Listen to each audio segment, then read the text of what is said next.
Yeah, we're gonna go live for the YouTube side a minute early. Y'all can just all make it ready before we welcome in the TikTok side. You guys are special. Should feel special. You really should. What happened yesterday? So I posted in the Facebook group, but that was pretty much it. We are in the middle of bathroom remodel hell. That's what happened. And needed every minute of yesterday to get to the point we're at, and we're still not done. Yeah. We were going to do 6 p.m. yesterday and ended up having to move to tonight at normal 9 p.m. time. Let's go live for the TikTok side as well. And then I'll give you the full scoop. The full scoop, which is why today's QOD is what it is. What's your biggest DIY project regret? This doesn't have to be like, homeowner DIY crap. It could be anything. But I don't know that this is my biggest regret. It's a lot. Yeah, it's a lot. And we're not doing all of it. But here's the thing about wallpaper. Yeah, that's right. I said wallpaper. If you have a textured wall, it's currently painted, there's a few steps you have to go through before you can get that thing ready for wallpaper. It's been the bane of my existence. That hasn't been too bad. I just, it's a lot. There's a lot of steps you have to go through. So yeah, sanded some stuff down, refilled some chunks, sanded those down, sanded some more texture off the wall. Then had to apply a drywall primer to it so I could put a skim coat on it to try to smooth the texture out. Wait for that to dry, sand that down. Then put a wallpaper primer on it to get it ready to accept wallpaper. And then that's where we're at now. So we're finally there. We did all the rest of the walls and the ceiling are painted. Navy and I finished getting the tape ripped off today, the masking tape. So it's ready for wallpaper, which might happen tomorrow, might happen Wednesday, unsure. But I have 2 chapsticks in my pocket. That's happening. Wallpaper. And I think, don't tell Tater this, pretty sure this is my first time doing wallpaper. And I'm running point. I'm the lead on this project, which is terrifying, but I've done a shit ton of research. I feel like I'm prepared. So yes, I feel like I am prepared-ish. I've got all the supplies I need at least, and I know what I'm supposed to do. Whether it'll happen that way is TBD. How are you all doing? Chaos Empress Dragon member for 6 months says, biggest DIY project regret is my 4-foot long Salamon's Crochet Plus. It's taking up most of my bed space. A 4-foot long crochet. How long does that take? Sky Smith dropping the 5 on the YouTube side. As a painter for the last 10 years, I feel you guys. Wallpaper sucks. Yeah, this is what Tater wanted. So, Sabs, no regrets because my dad's a contractor and I show him what I want, supervise him while he works. That's smart. That is smart. And yeah, we're just doing one short wall. It's like one 12-foot long wall with a big doorway in the middle. So it's the wall behind where the bathroom vanities go in the master bathroom. So we've been displaced to children's bathrooms for going on a month now. It's okay. I firmly believe in hiring professionals. Unfortunately, we hired professionals to do the rest of the bathroom stuff. So we're like, okay, we've got to do this part on our own. Gots to do. Hopefully, I don't end up having to hire the professionals to come in and fix what I screwed up. Risa dropping the 10 bomb. Twin Falls can definitely use all the good vibes and prayers after this weekend. All my family and friends are safe. Pray for the ones recovering and families. I haven't dove too much into it.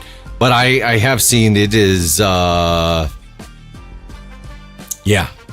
So thank goodness everyone in your circle is okay there. All the vibes. Thank you so much for the super. You know, what can drive a person to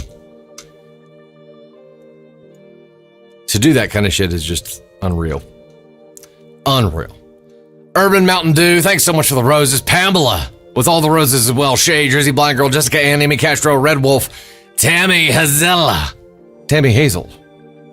Sorry, I saw the CA at the end. It threw me off. Grandma Shark, do. Thanks so much for the Go Popular Sabs. Anna Hartman dropping the lightning bolts.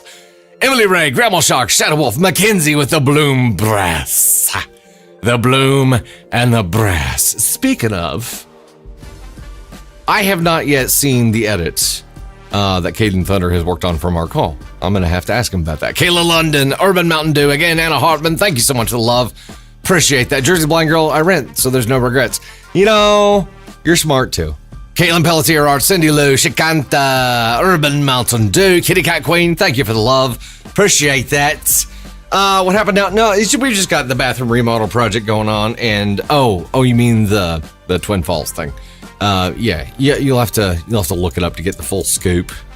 The full scoop. So August 24th is our first day of school. Someone was asking that. August 24th. It's shown up. It was the Twin Falls in and out. It was yeah, and also friggin' the West is in flames right now, so lots of people going through lots of things. Gosh, all the vibes.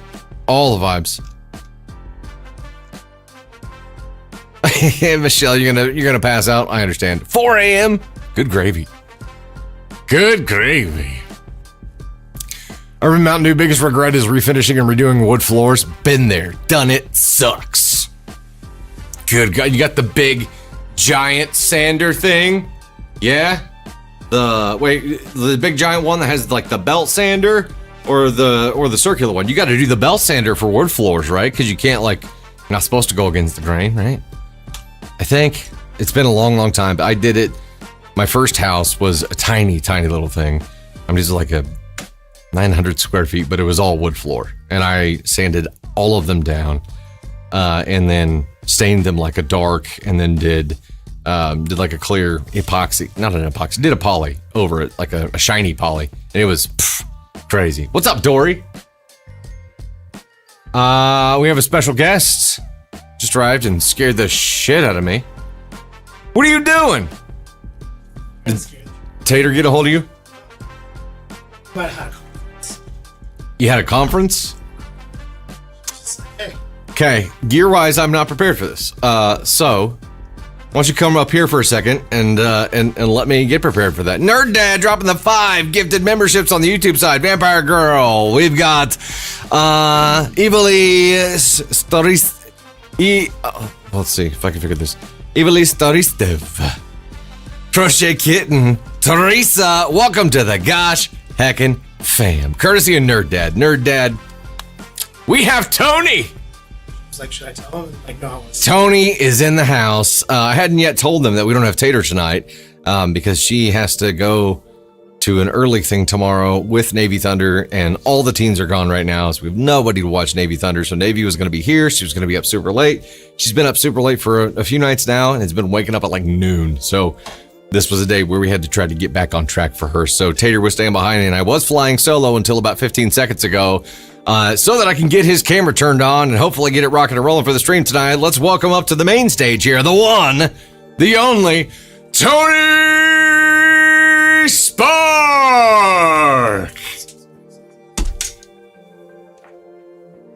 There he is! Hello, people. How's everybody doing? I did not. How's everybody doing?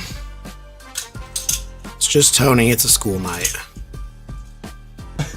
Somebody's like, is it Tony or Ted? What's your biggest DIY project regret? I'm not much of a DIY project guy. I'm not super, Yeah. I'm not super Handy? That's what I was going to say, but I knew you were going to take that and make it into something, so I was trying to avoid Can we fix it? Probably not. Probably not. That's usually the answer for me. My cousin is very good at all that stuff. His nickname is We. So we're like, we can fix When this. are we gonna fix it? Or we can fix this. Yeah. Or, oh yeah, we'll do this. And he is the We that will do that. So listen, I'll go get the supplies. I'll happily buy the supplies. I'll make sure, you got lunch and a cooler stocked while you're working on the project. That part too. Yes. And, I'm from the generation and the group of, standing there getting yelled at by your dad while you're holding the flashlight wrong. So, that's about where I'm at. Yeah. And then thankfully, So I don't know. headlamps are like LED strip headlamps. No, I had the old school on the spool thing, Oh, yeah. that'd get 1,000 degrees and you couldn't really touch the thing and you'd sit there and hold it and he'd be working on something and the deal. He's like, hold the fuck. It's like, yeah. Sounds about right. Sorry. Here's the light. Yeah. Yeah. So I'm not very, and my dad was one of those guys that was very like, he can fix anything and do anything. Yeah. I can't do anything. Mine too. And I'm fairly crafty when it comes. I can do things. I grew up building houses with my dad and grandpa, so I can do most things. Listen, I can change my own oil. I can change a tire. I know how to rotate tires. I can do some things. I can do a few things, but nothing crazy. Nothing crazy. All right, let's get our spots switched back here. I'm gonna go. How much shorter? This. I don't know. I'm pretty short. He's 6'1"? 6'1". Wow, I look really short there, though. It's just the framing. It's the angle. We got an angle Hi, going on there. We got an angle going on there. Yeah. Mrs. Gigglebox, member for 16 months. Yes. I'm 6'1". What? You don't know how tall you are? 5'8". 5'8". 5'8" he is. Bomber Ranger dropping the 2 cent. I figure out how to cast to the hotel TV. Hey, yo. Let me get back to QOD for just a moment here while Tony gets himself set up. Got to get the, he just literally just walked in the door. So, Lizzie says my ADHD loves DIY projects if I could only finish them. I feel that. I have so many unfinished projects. So many. No, please don't. Please don't topple over. I can't handle that tonight. I kid. Hey, Usually here in the spot long enough to use the chair. Abby's our Slytherin with the Stay Hydrated for 550 joules. Cute little turtly dude there. Yeah, nice. Jersey blind girl, I'm 5'4". Everybody's taller than me. Less people at 5'2". You know what I mean? Yeah. I was gonna. Krista says, "Hey Candy, if you're watching from home, I miss your commentary. You have a good heart." She does have a good heart and a beautiful mind. The exact message I got earlier was here. You're back up. Do it again. Okay. Does it work now? Get closer. How about now? You're just too quiet. Or not Things close that enough. nobody ever says. What is happening? I think it's just you. Let me turn up the gain. Go ahead and talk. Hello. Can everybody hear me? Oh. Now try. How about now? It would help if I enabled that mic on the board. See, gear-wise, I was not ready for a co-host. We just like to keep you on your toes. So the whole time I was over there talking, nobody could fucking hear me either. Well, I mean, they could hear you. It probably just wasn't great. So the message I got earlier was, "Hey, I'm not doing the live with Dustin tonight. If you're feeling fresh and want to join him, fresh, no pressure." So I said I had to finish applying a fresh coat of powder. Yeah. So I had to, because apart from auction week, this is probably my busiest week of the year. What? Okay. So, but we were done early tonight. It was all good. And I was like, you know what? This is actually good because it's my busiest week and I have things to do where I'll be like gone, leaving early, doing that kind of thing. So I'm like, this works out great. You're racking up some brownie points. Yeah. But it was fine. I got done. We actually sold some items tonight for the first time on a Monday because we had our brand new item this year is fresh squeeze lemonade. Ooh. A couple of the guys had this idea from one of the priests who's out there. They don't know about the event you're talking about. Oh, yeah. So there's this event in Carthage called Marian Days, and it's a huge Vietnamese religious celebration. Like people come from all over the world, and they come in and to Carthage, which is my hometown, which is a town of about 15,000 people. And this week there will be anywhere between 50 and 70,000 people there for this festival for the entire week. They camp in tents. They sleep on cots under big tents. And yeah, it's, there's like food vendors and a bunch of things. And our, Knights of Columbus group has a food tent there. And so we basically set up a restaurant and a tent for the week. Are you doing the fried Oreos? Yeah, we do fried Oreos, funnel cakes. We're the only American food tent out there too. Everything else is all Vietnamese food. So if you like Vietnamese food and you like that stuff, it's really, really good. The kids is where you make bang. Yeah, our demographic is the kids and all the people, like the police and firefighters and all the volunteers that work there, work at the thing. But it's a huge thing. It's like some years there's 70,000, 80,000 people. Some years there's 50, 60,000 people. But it's a huge fundraiser. And so we're setting up for it. Joyce, they go to Carthage in Supernatural like a dozen times. Yeah, but that's where they raised to death. Yeah, but Carthage where? There's multiple Carthage. Carthage, Missouri. Really? Yes. Wow. Several times. It's obviously not Carthage. Obviously. But it probably looks way cooler on TV. It does. But yeah, so it's we had the idea to do fresh squeezed lemonade, and here we are, and we did it. And one of the priests, who's actually a member of our Knights group, suggested it the other day when the guys were standing out there. So a couple of our guys, like, he ordered all the stuff for it. I mean, it's the full lemonade press thing, full court press, and yeah, so. He was like, "Oh no," because he came by tonight. He's like, "Did you guys do it?" I'm like, "Yeah, we got it here. We were trying it tonight. We wanted to see how it was."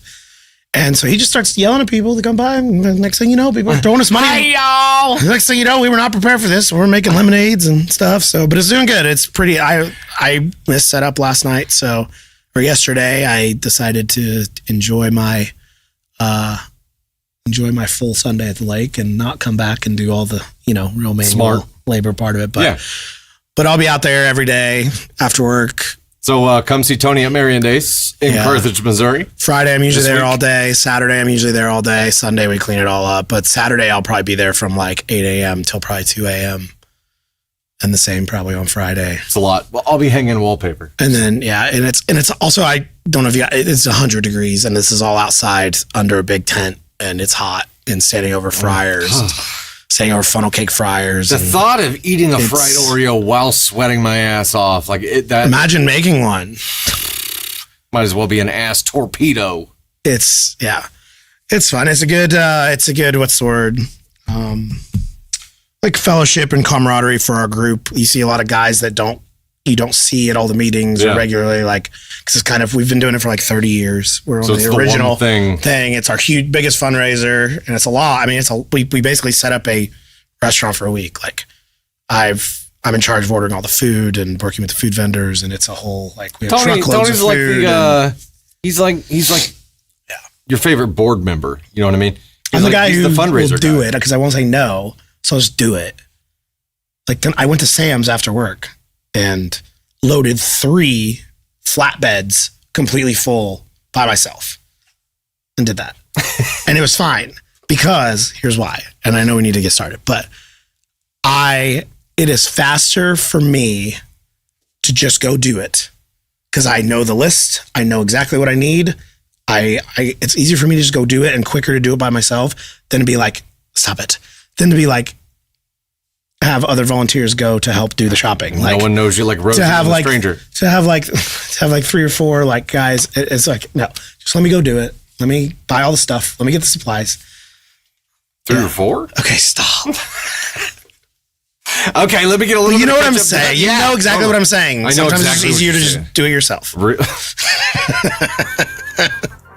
A little bit of catch up, and then we'll dive right in here. Hey, Kira dropping the 2 said, might need to fix Tony's mic. Yeah, that was before I think we got it fixed. Thank you for letting us know, though. Margarita sending out the gifted membership, going to Blueberry. Look at that. And sending out another one. Oh, I just lost it.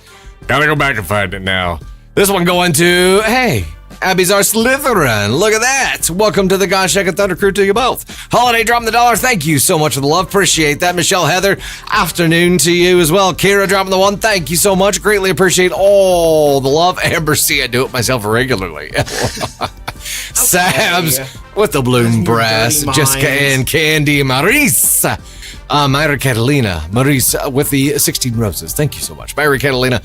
Jelly 5, Kate Edney, Junebug, Jen here, Sabrina Bartelli, Jenny M, Jennifer H, Bailey Chapman, Adventures with Pam, with the bloom brass. That's right, we've got trumpets going on here. Jenny with the ice cream cone and the hot dog with the heart man. Adventures with Pam, Terabyte, Jelly 5, thank you so much.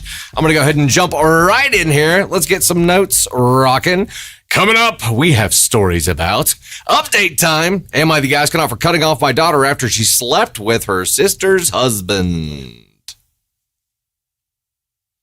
How it's not cool to voluntarily pee your pants. Paying for broken items when someone else is babysitting. And petty revenge. Tonight we learn about the arsehole rule in action. If you meet one arsehole, chances are that they are indeed an arsehole. If everyone you meet is an arsehole, chances are that you are the arsehole. Oh shit. Wanting to live together as a trial, but then leaving someone stranded. Calling doctors, not screwing over your ex in the divorce just because. A couple of notes before we dive in. Wednesday will be the normal stream. However, after that, it's not going to be a Sunday stream. It'll be a Monday night stream. I do not have them all scheduled on the YouTube side yet. I will be doing that tomorrow. But this coming Sunday night is Tater's birthday dinner at 1587 Prime in Kansas City, which she mentioned today. She's like, we have so much going on. It is crazy busy. Should we reschedule that? And I'm like, no. Also, that's the kind of place I feel like might charge you if you reschedule that kind of thing. So no. We're getting all gussied up and going to a steakhouse in Kansas City, y'all. Probably get kicked out. We'll see what happens. So really, August hasn't been planned out yet. We will have to do that in the next couple of days and get everything scheduled. School does start later this month. It is Tater's birthday month. There's a lot going on. We're not ready. We're not prepared for August. Summer is flying by. Get out your gosh heck brooms. Let's go.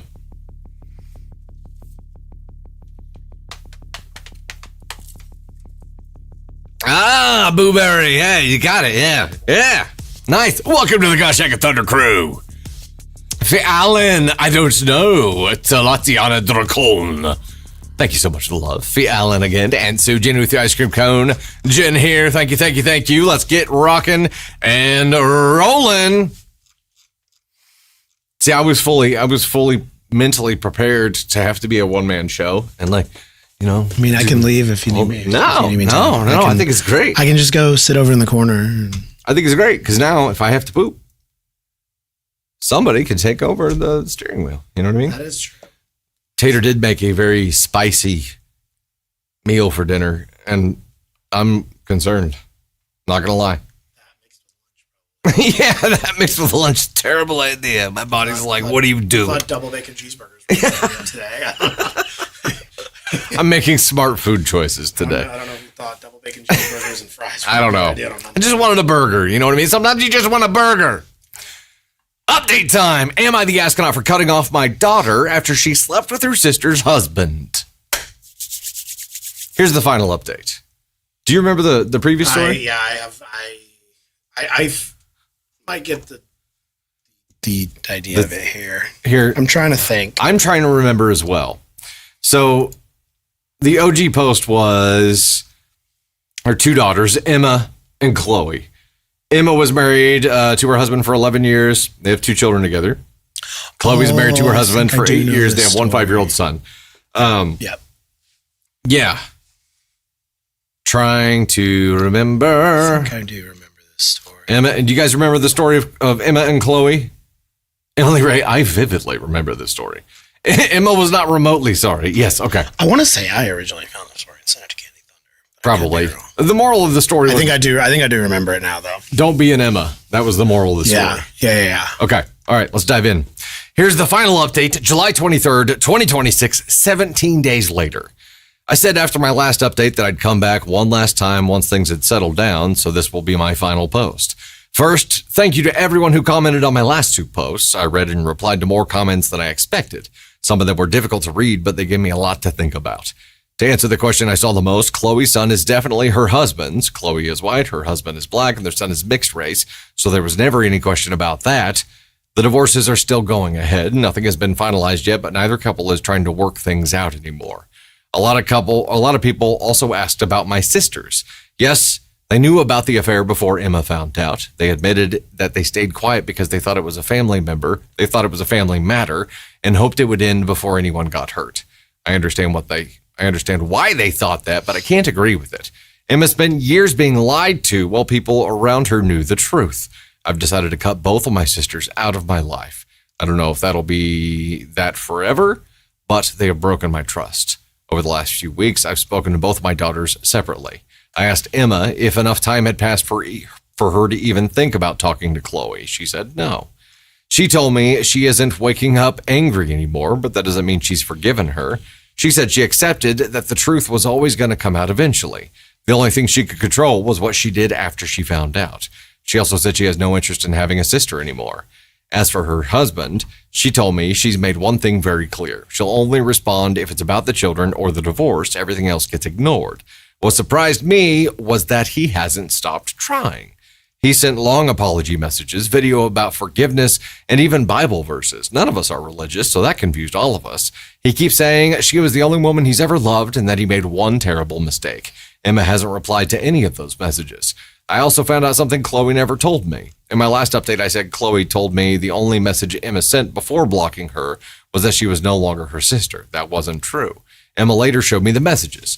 Before Emma sent that final text, Chloe had blamed her for what had happened. She told Emma that maybe if she'd paid more attention to her marriage, things would have been different. She also said that if her husband had felt happier at home, he wouldn't have looked somewhere else.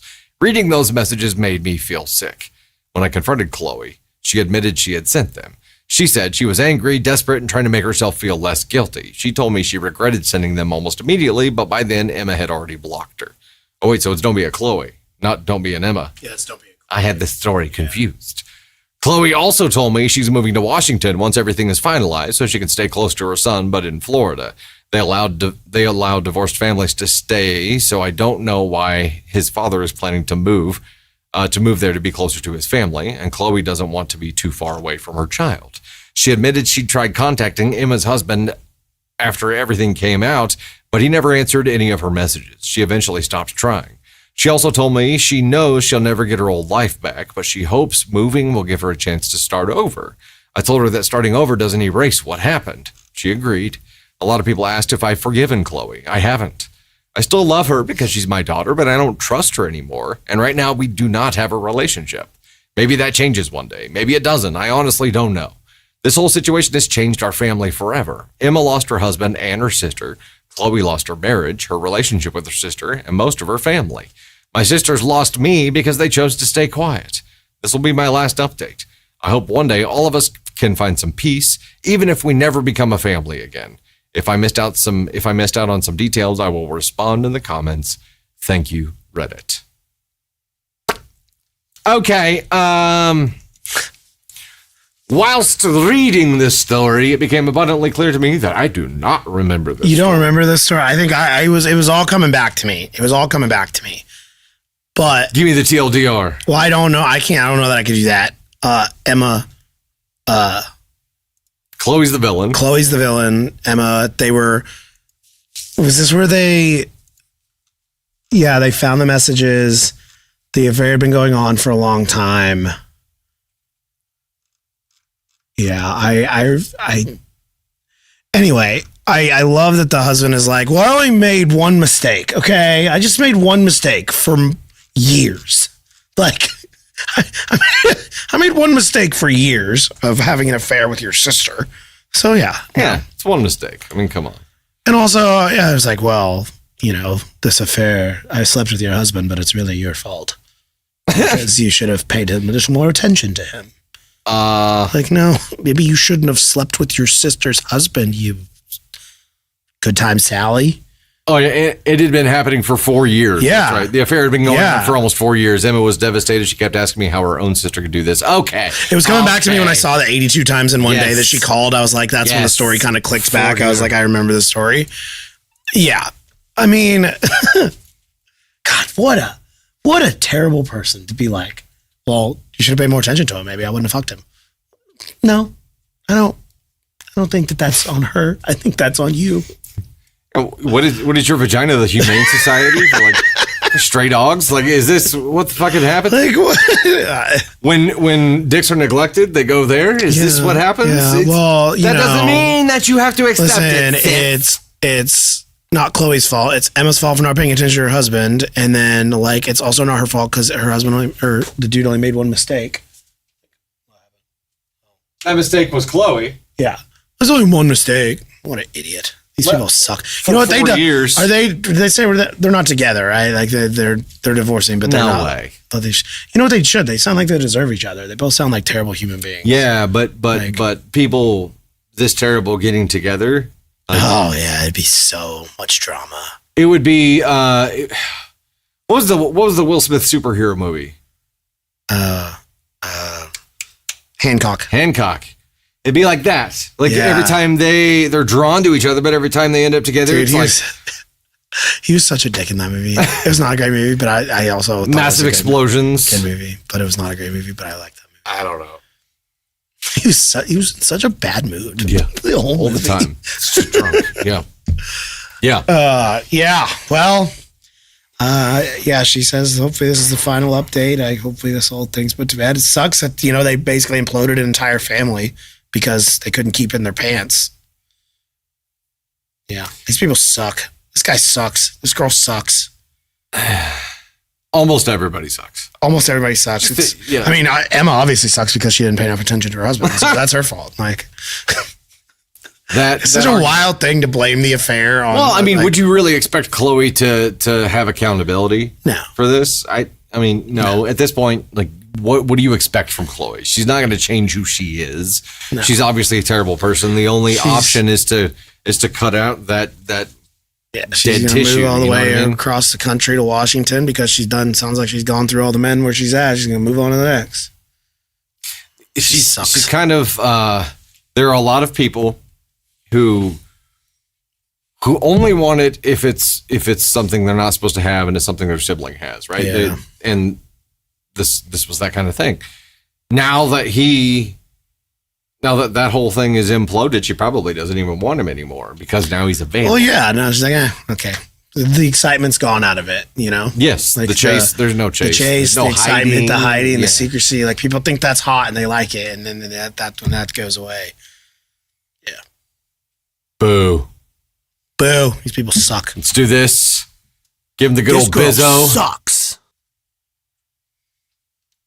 Give the brozo. This guy sucks. OP. OP is grandma in this, right? No, is she? I think so because it's her daughter. Chloe is the daughter. Chloe and Emma are. So she's the mom. Yeah. Yeah, sorry. I say grandma. Yeah, grandma, like, yeah, that's poor gal. Yeah. It's a lot to deal with. Sorry you have such a shitty daughter. Sorry, one of your daughters is Galactus, devourer of worlds. Okay. Moving on. Good gravy. It's like you didn't even really give much feedback to that. It's like, well, it's a dumpster fire. OP's mom. Yeah, I'm thinking grandma because they're like adult couples. And they have a kid, so she is grandma. She's Chloe and Emma's mom, though. Yes, I'm with you. I'm with you. Melissa Elliott, thanks so much for the Go Populars and the Super Populars and the Heart Mate, Queen Unicorn, Ashley Mellery, Bay Fox, Jersey Blind Girl, Minions Den, Pet Family, Mr. Thompson, Legally Blonde, Ali, Trisha G, Talatiana Dracon, Faye Allen, thank you so much. Ms. HH, we're helping you stay up so you can wish your stepdaughter happy 18th birthday at midnight. Hell yeah. Tell her we said happy birthday as well. Happy birthday. Happy 18th birthday. Wonder Woman, you're a baby Storm member. Look at that. What does that say? You can go to the casino in Oklahoma if you want. Look at that. 9 months. Well, I was going to say speaking of casinos, but probably not something we should talk about. Yeah, we don't want to tell them how I won $3 million at the casino. Yeah. No, That's why I came here tonight. That's why I came here tonight, because it was like, this is the last time, because I won $3 million at the casino last night. You guys will never see me again. Leaves a 20 behind. I can't for your troubles. Just kidding. No, it's day job stuff. If I won $3 million, though, you guys would probably never see me again. Until I go through unless you went to the lake and saw a fucking yacht sitting in the middle of Table Rock. Listen, if I won $3 million, there's a good chance you'd see me in about a month. I'd be back because I'd be out of money.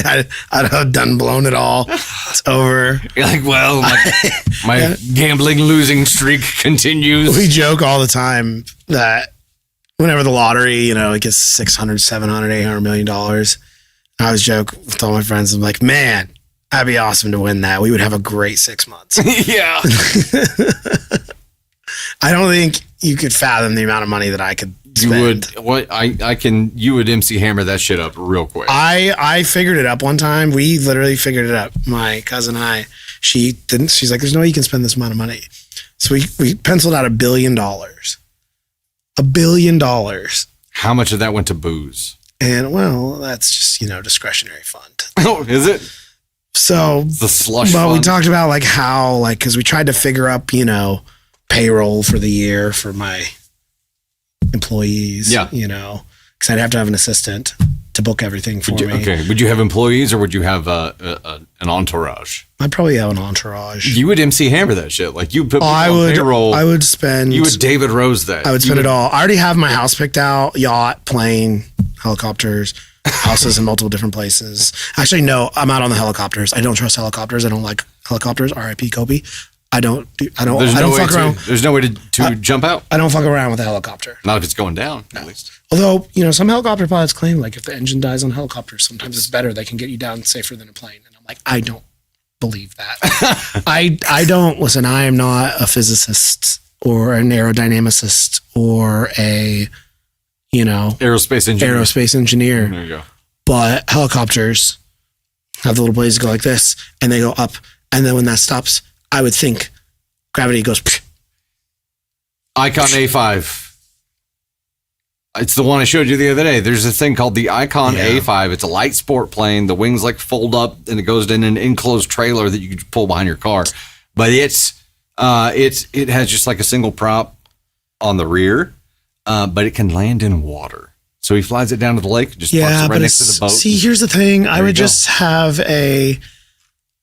What? Are you guys saying aerodynamicist is not a word? That is a word. Look it up. An aerodynamicist. Yeah. That's a word. That's a job position. Is it? That is a person who studies aerodynamics. Google it. Aerodynamicist? Aerodynamicist. I'm not Googling it.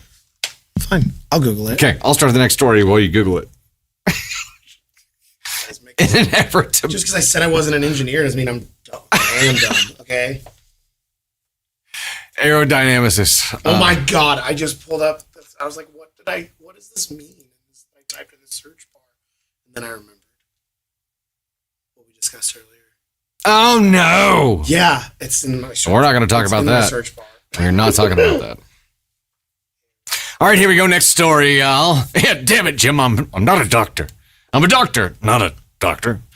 Am I the astronaut for not paying for my sister's phone after my toddler broke it? This might make the scale. We'll find out. Am I the astronaut for not paying for my sister's phone after my toddler broke it? Broke it. That's what I said. Broke it. Which is probably what the toddler said. This happened a few years ago, but it got brought up recently, and I'm wondering if I was in the wrong. I, 27 female, have a son, at the time 18 months old. A few years ago, he was spending the day at my parents' house, and my sister, 25 female, came over and took him into the pool. I wasn't there, so the specifics of what happened are lost on me, but somehow my son picked up my sister's phone and threw it in the pool. She tried to salvage it, but a few major features stopped working, so she asked me to cover the cost of a replacement, which was $800. I was of the opinion that the replacement wasn't my responsibility. She was the one supervising the child and was negligent and allowed the incident to happen. If my child was older and able to understand he was doing something wrong and did it anyway, then I would 100% pay for it. But this was a baby she was watching. I explained this to her and offered to cover half of the cost for the sake of not burning bridges with family. She was not happy with the compromise and thought I should have covered the whole thing. I want to point out also that we both make good money and the cost wouldn't be a huge blow to either of us. To be honest, I didn't even want to pay the half because about 2 months before I lent her an approximately $300 item, and I had to physically go and find myself at her parents' house weeks after lending it to her. And at that point, it was damaged to the point of barely being usable. When I brought that up with her, she said she had only used it the one time and that some of our nieces and nephews must have damaged it while they were visiting the house, and she never offered to replace them. I let that go because shit happens, and I'd be lying if the phone thing didn't rub me the wrong way after that incident. Am I the astronaut for only paying half? Relevant comment here. NTA, if your child was under your care and he damaged something, then yes, it would be your responsibility to replace or reimburse. You offered to pay half to prevent bridges from burning. Sounds like you did enough, in my opinion. Whoever was babysitting should be the one responsible for damages. Response comment, which was downvoted, is you would tell a babysitter they're out of luck. It's not any better when the babysitter's family. Another comment, I'm a nanny, and yes, if I let an expensive personal electronic where the baby I was caring for could easily destroy it, I would expect that to be on me. Like OP said, if it was an older child that did it vindictively, that would be different. Okay, so somebody watching the 18-month-old has the 18-month-old in the pool or by the pool, which... They could have their floaties on. As an anxiety-driven parent, I'm like, okay, were we following proper pool safety procedure here? But then ends up with the kid throwing it in the drink, throwing the phone in the drink. So here's the problem. Your phone shouldn't have been anywhere near the frickin' pool. Yeah. And if you plan on having it near the pool, you should have taken a lesson from Ted here and had it in one of those waterproof. You always got to have waterproof baggy things. Yeah, I'm interested. I don't have kids, obviously. So, what is your let's say Aunt Sarah's at the house, at the pool. Navy's child. Yeah. 18 months old. She's the child. Well, not 18 months, but yes. Right. Let's say this is Navy. Let's say Sarah's watching Navy. Navy picks up the phone, throws it in the pool. What do you do? Well, okay. So if this is the mirror situation, I'm not there. But she's watching her at the house and I'm not there. If I'm not there, I'm probably going to offer to pay for half. Yeah. But I'm going to be like, hey, by the way, you shouldn't probably have your phone where the baby could get it. Why would you let the kid get a hold of your phone in the first place, let alone get a hold of your phone next to the pool? Come on now. But also, I'm going to be like, hey, did you not have the insurance on your phone? That was what I was wondering too. And I didn't know if that's just like, if insurance is not a common thing, but I thought insurance is now a pretty common thing. I feel like it is now. Maybe it wasn't then. And maybe it was an older phone, like $800 for a phone is pretty good rates nowadays for a phone too. Also, I mean, I feel like maybe that was discounted replacement, which is crazy, right? It's just crazy. I mean, phones are, but this is why the insurance is that's why you have, that's why you have insurance on them. I would think. I mean, it's crazy that you have to have insurance on a phone because they're so freaking expensive that you have to have insurance on it. But I don't know. If it's me, I'm probably doing the same thing. Here's the other problem. They're like keeping score on who's breaking what, paying for what. You know what I mean? Because she talks about something else that I lent her something and it got broken and I bought so it's more than just the one incident, right? Like it's these other things that are kind of apparently it's not a money issue to them. Yeah, it's not a money issue. It's more of like tit for tat. Yeah. Yeah. I don't. Which means, they're sisters, right? So they've probably been like this their whole lives. Probably. And it's about keeping score, and it's just being shitty. But look, this is technically probably on her.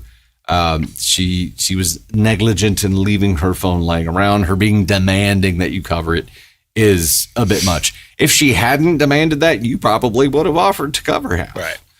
And you ended up offering to cover half, but she's not happy with that because she's super entitled. So you guys probably got pissy with each other, and she's like, "You need to buy me a new phone because you threw it in there." It'd be like, "Well, hold the fuck up!" Like that's probably what happened.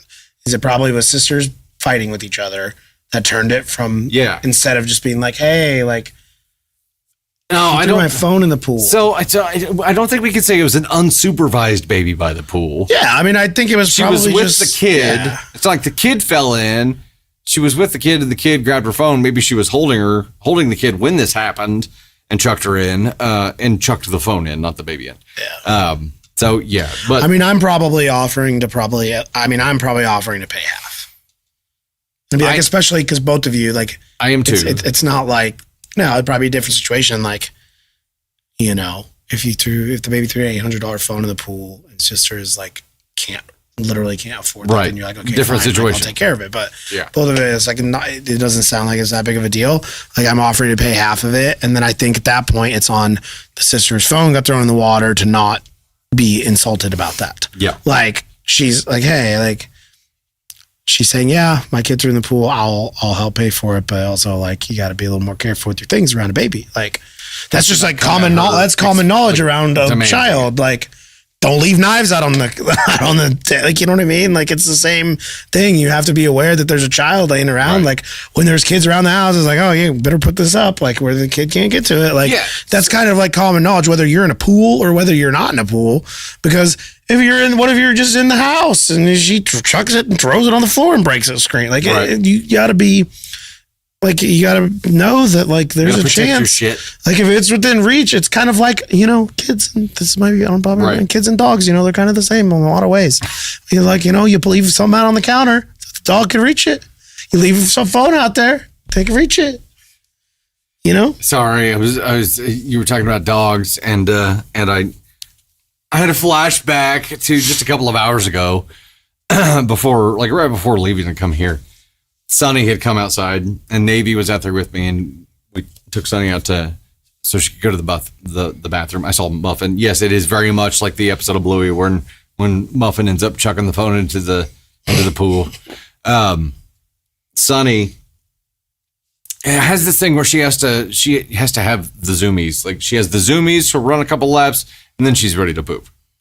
She's got to get it. She's got to work it up. Yeah, you know, she's got to get it worked up. She got to get it worked up. So she did that. She did her thing. All good. Getting ready to come back inside, and then halfway back to the door on the patio, she squats again. And I'm like, hey, not there. What are you in the grass? Like, come on, let's go. And she's like, what? I see her turn around and start running the other direction, and I see the problem. She's got one stuck. It's the worst. She did end up taking care of it on her own. Didn't have to do any kind of surgical things. But then on the way back, she does the dog thing around the same spot on the patio. She's like, yeah, I got rid of it. Still feel a little something though. Plops and drags her butt. I'm like, oh, come on. Dogs. They're there than the carpet. Yes, house, agreed. You know?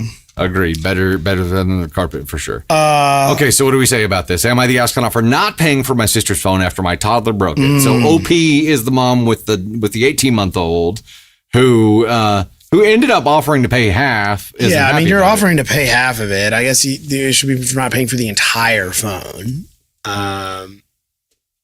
I don't know. I'm gonna go with NTA. I think maybe. So I'm NTA about this specific situation, but for the whole, well, I lent you this thing and I came to pick it up, and I don't like that. It's the tit for tat that makes it an ESH for me. In this specific instance, it's NTA. Your 18-month-old chucked something that your 18-month-old shouldn't have had access to. That's on your bizzo sister, right? But the whole dynamic between the two of you is probably an ESH. She sounds more entitled and more bitchy, so it's probably weighted more on her side. But also, we're hearing from you here. So if we heard her story, I'm sure it would be different. For this specific situation, though, it is an NTA. With an overarching tone of ESH. Yes. This specific entree is NTA, but the overall theme of the course is ESH. Agreed. Have you ever had to the phone getting wet and tried to salvage it? Did it one time. Yeah. I've done friends don't let friends piss and text. That's piss and text? Piss and text. Did you pee on your phone? I didn't pee on my phone. Oh, you dropped it in the toilet. Dropped it in the drink. Yeah. Oh, I've done that. It's only happened the one time. I did that at a toilet at Arrowhead Stadium. Oh no! Luckily, 6 times, Latiana. I've done the whole phone in the bag of rice too. I've done that before and it worked. Yeah, I've had phones get wet, but nowadays they're pretty damn near waterproof. They're pretty waterproof. Yeah. Up to a certain depth, which that's kind of surprised me. That's why I was like, this has got to be maybe an older phone, because I'm pretty sure if you chucked this phone in the pool and picked it up, it would work. Yeah. Well, because it's good for like 10 feet. But also, when was this? She said it happened a few years ago. Okay. And this was posted. Well, it was posted 10 hours ago. So, yeah, I mean, because my phone gets wet, and they get wet now. But yeah, I would. Yeah, I almost had a situation. No, sis, your Motorola Razr didn't cost $800. Calm down. Yeah, was either last summer or 2 summers ago. My cousin had her phone. It's like you've been at the dock, obviously. So like, you have the little space in between the floats. Like that's usually where I set my phone in the waterproof case.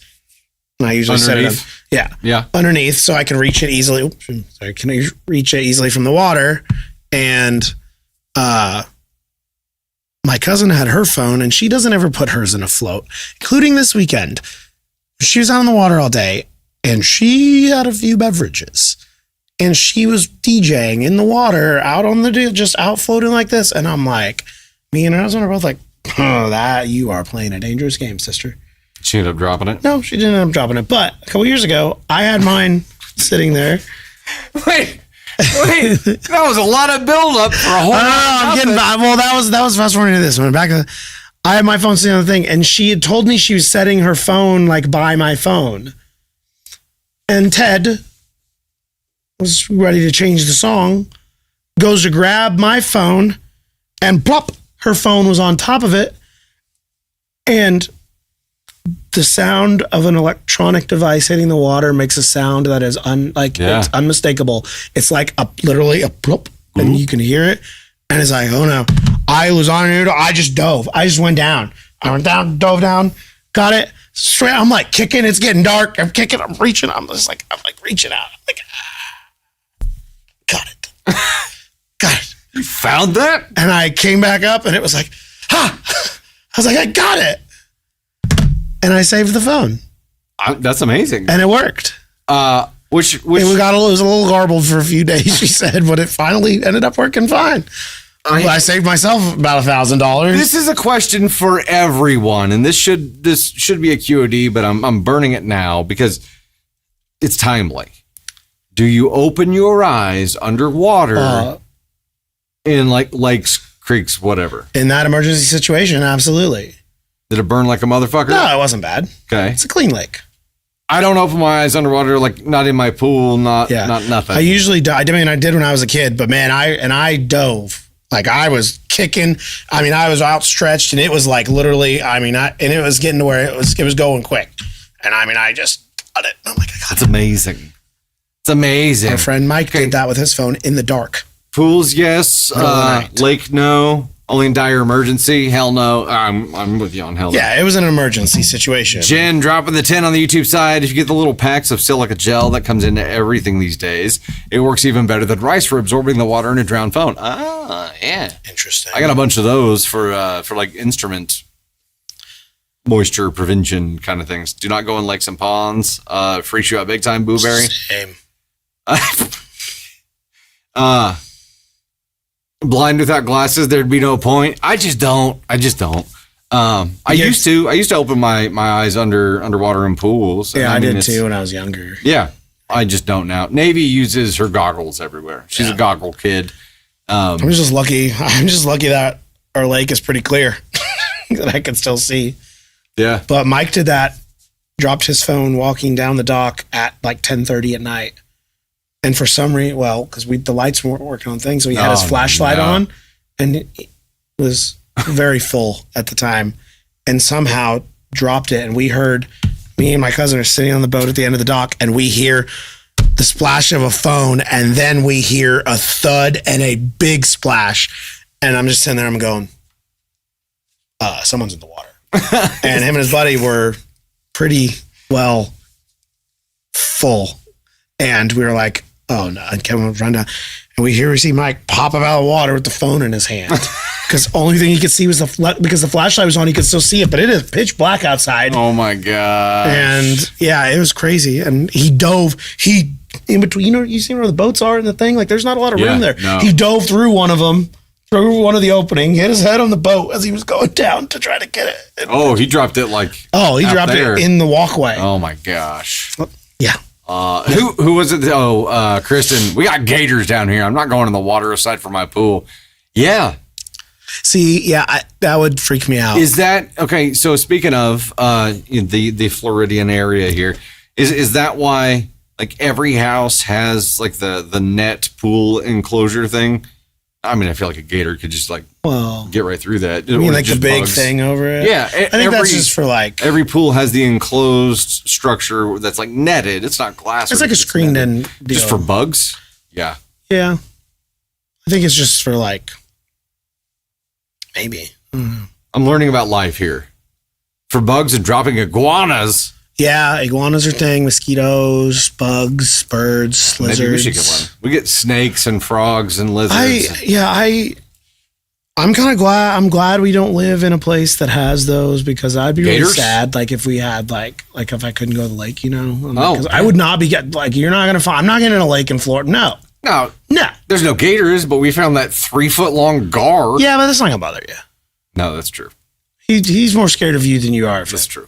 Especially now. Raina Zaleska, member for 4 months. I used to open my eyes underwater when I was 4. I walked under the water with my eyes open. Then I realized I couldn't. Then I jumped in. I did not have floats. Almost on drown. Couldn't handle opening my eyes underwater anymore. Dang.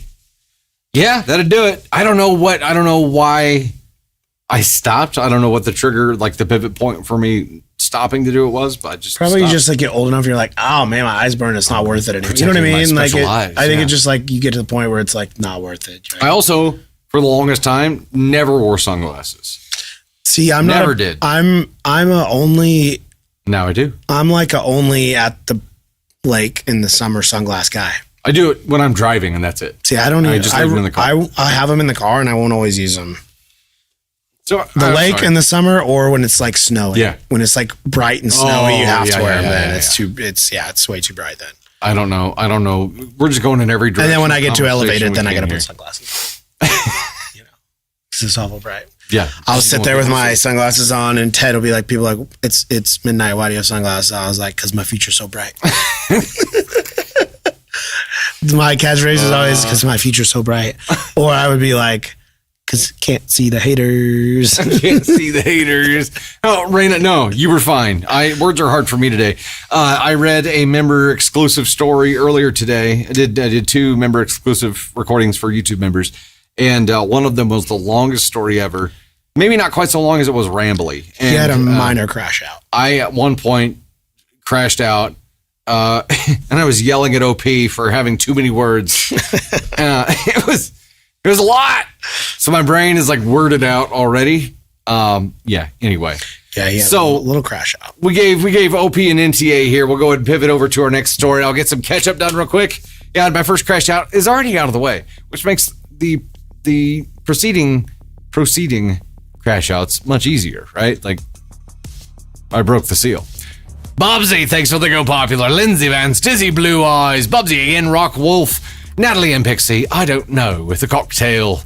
All for Ted, I assume. Thank you. Christian Museum Grill, Jenny with the ice cream cone, Emma, Singriota, and yeah, there's a cocktail. Angora, Pearl, and Jen, AM Harlequin, Shoe Knot, Jenny Gun, Sarah Bush, Trina, Cassandra, Kitty Cat Queen, Shadow Wolf. Thank you so much for the love. Appreciate that. Annie Butcher, Jenny with another cocktail and the good job and the clap. Appreciate it. Thanks so much. Alicia with the clutch. Thank you. Appreciate that. Get a quick bevy here. Slinky Linguini. Jessica Benjamin. Wait, are these lizard names? Paula, thanks for the Sunday. Deanna Lee. Wear sunglasses constantly when outside because I'm light sensitive and prone to migraines. I had the dumbest reason for not doing it for the longest time. I never wanted the sunglass tan line. Speaking my language. I do That's not why I didn't do it for a long time when I was like a kid or teenager. But now I'm like, I do the same thing. Even when I'm at the lake, I'll have them on, but I'll take them off and I'll take them off and like raise my hat. I gotta be able to try to even it out. No, I don't want to do the eyes. Yeah. I don't want to lose them now, so I wouldn't wear them like out in the water or anything, but yeah. And I also just don't trust myself with like good sunglasses. I bought one good pair of sunglasses in my life and I scratched them like almost immediately. And I'm like, this is stupid. So now the only sunglasses I wear are pretty much either free or cheap. Disposables. Ones. Yeah. Yeah. You gotta have the disposable one there. Hey, Urban Legend, welcome to the Gosh Heck Thunder crew. Heck yeah. I will say, Tater, historically, real bad about losing sunglasses. And at one point in our life, in the past few years, I bought her the same pair of Ray-Bans 3 times. Thrice!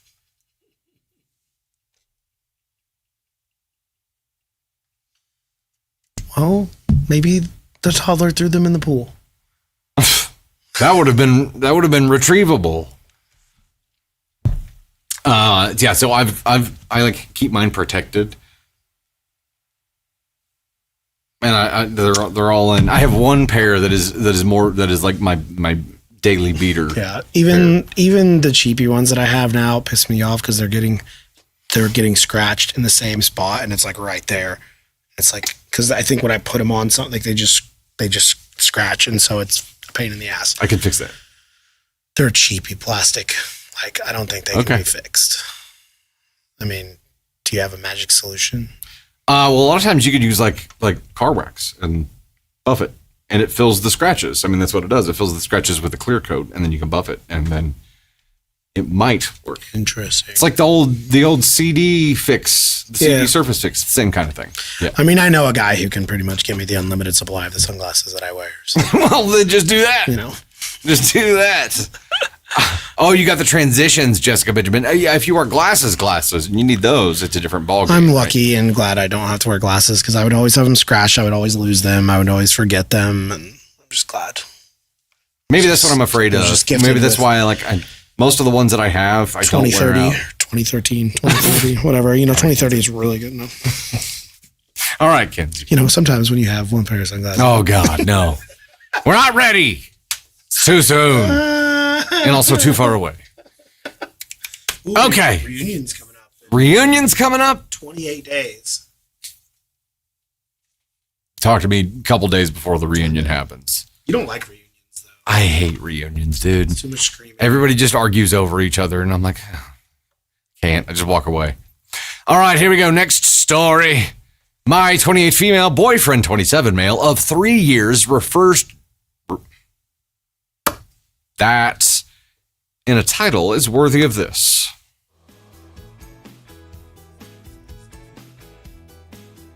Words is difficult, Tony Spark says.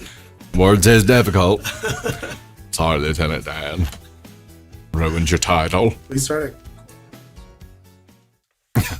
Ice cream. You ain't got nothing like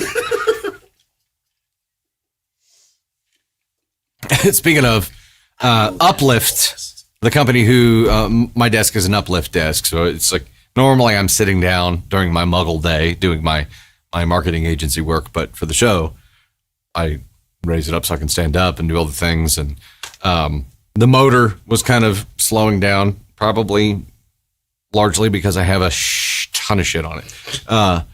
But I worked or communicated with the Uplift like tech support, customer service people.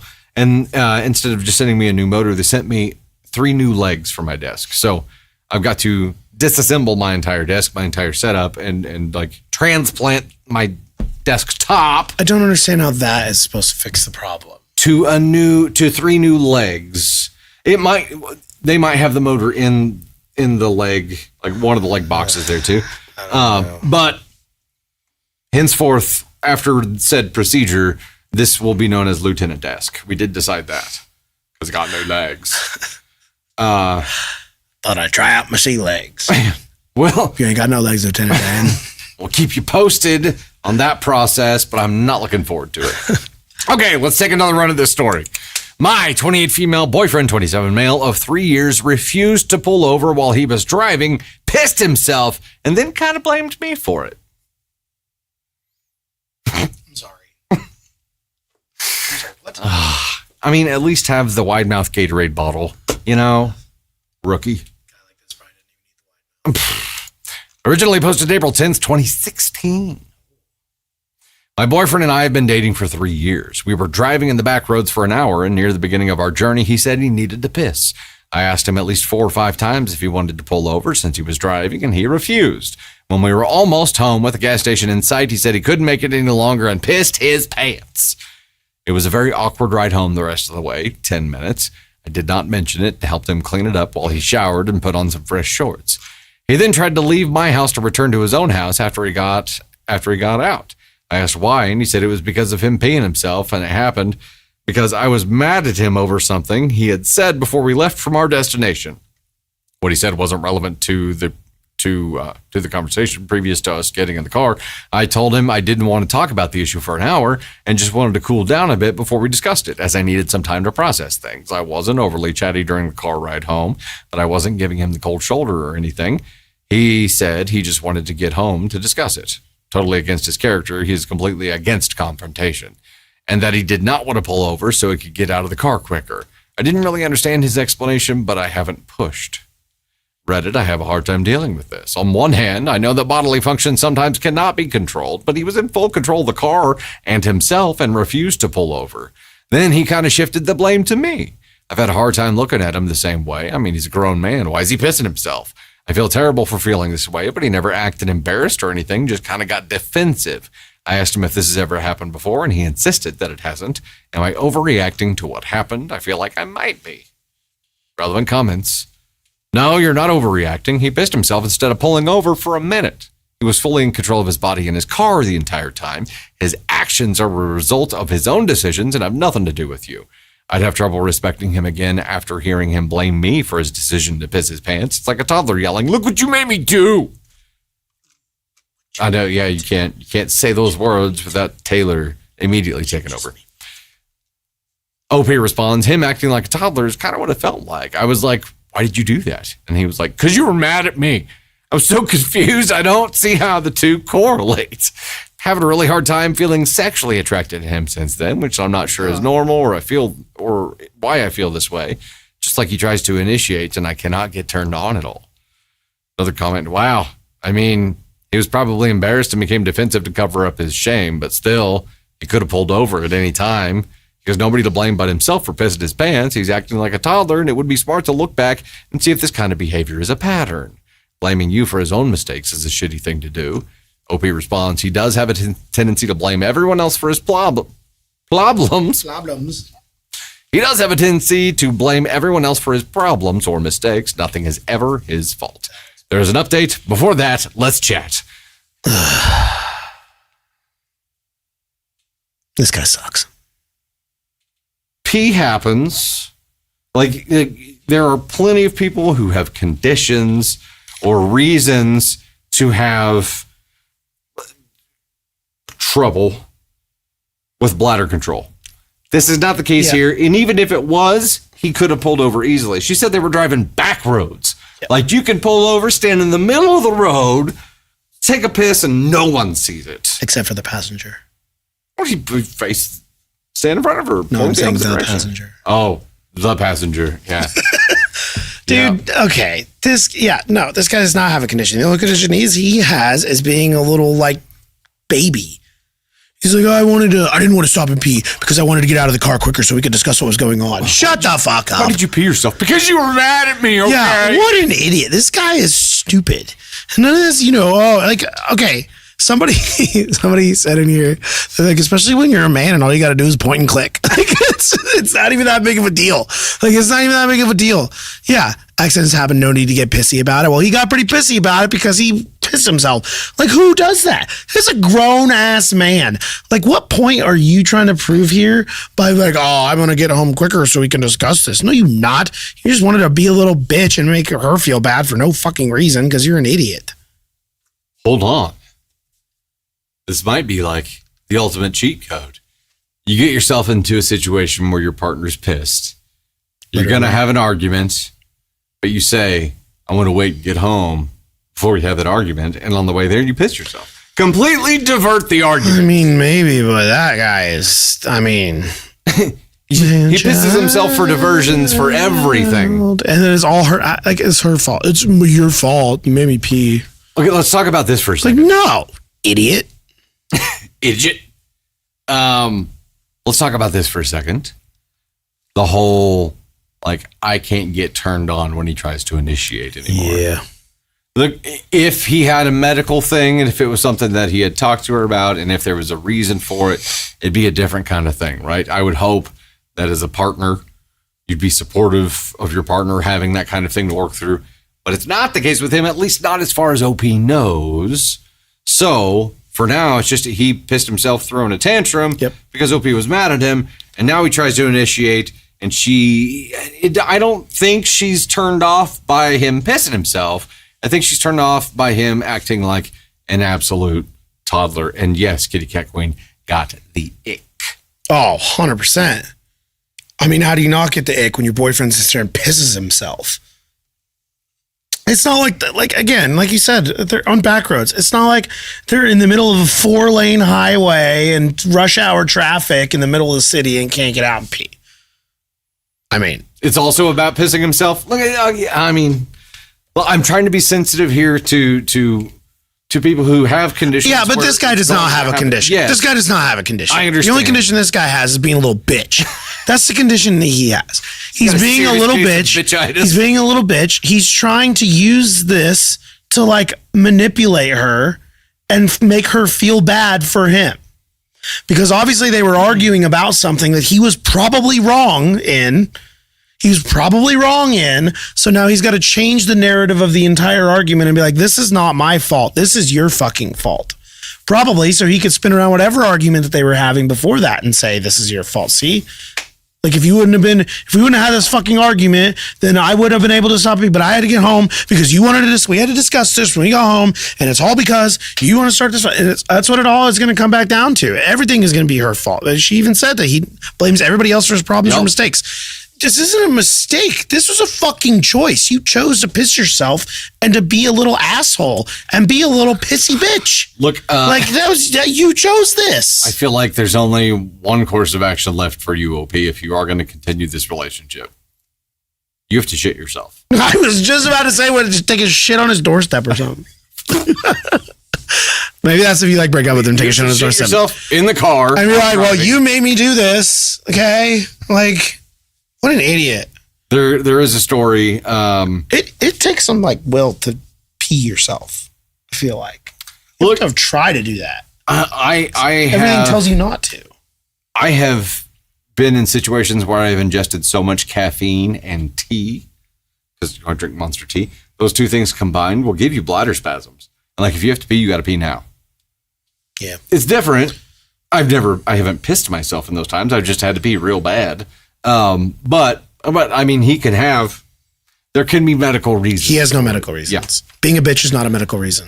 Crystal Book Nerd Goddess member for 34 months says, I've had horrible UTIs and never peed myself. Try them in the 20 to 30 minutes drive to my destination. You could definitely hold it.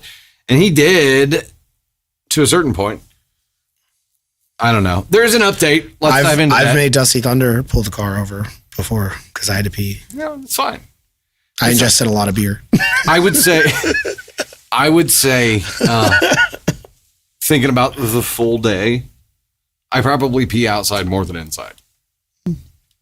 At home, got like the designated outdoor pee spot. It's just, you go mark your territory. Yeah, even Ted doesn't piss himself. No, I don't. Even Ted. I'll be like, I gotta pee. Like, stop the car. Like, I have to pee. That he's aware of. I've never woken up and pee. I've never peed myself. I mean, I pee myself when I'm in the water at the lake. But that's Ew! I'm kidding. Everybody does it. I know, and I tried really hard the update. to make it back. I get it, man. I get it. Off ramp, no problem. I get it. Here's the update. I broke up with him a few days after the original post. Told him I wasn't happy with the relationship anymore and that I wanted out. He didn't really fight or ask why, so it was a surprisingly easy breakup. He has had other issues in his life and refuses the general idea of therapy, so I didn't even suggest it for whatever issues he has going on when I ended it. Not really my problem or concern anymore. Despite being together for 3 years, I was surprised with how relieved I felt when I let it go. Pun totally intended. I think I mourned the relationship for a day or two. I have been totally fine since. I've been hitting the gym almost every day at lunch. I've had plans every night with my friends or family. I'm generally a social person, so I really haven't let the loss of this relationship get me down. Good for you. I guess if anything, the whole thing has really opened my eyes to trusting my gut and my instincts. I knew him pissing himself was fucked up, and I knew and felt like he was blaming me. I should have trusted my gut and ended it right then and there when he truly showed me who he was. Top comment, so checks notes. 1, he was driving. 2, he had to piss. 3, he didn't want to pull over. 4, he voluntarily pissed himself. 5, he blamed her. 6, she helped clean up his piss mess. Wow. And then he still blamed her. We completely skipped over that part of this. That she helped clean up his pissy ass self. His pissy ass. Like she, no wonder she can't get turned on. She had to change and clean his fucking diaper.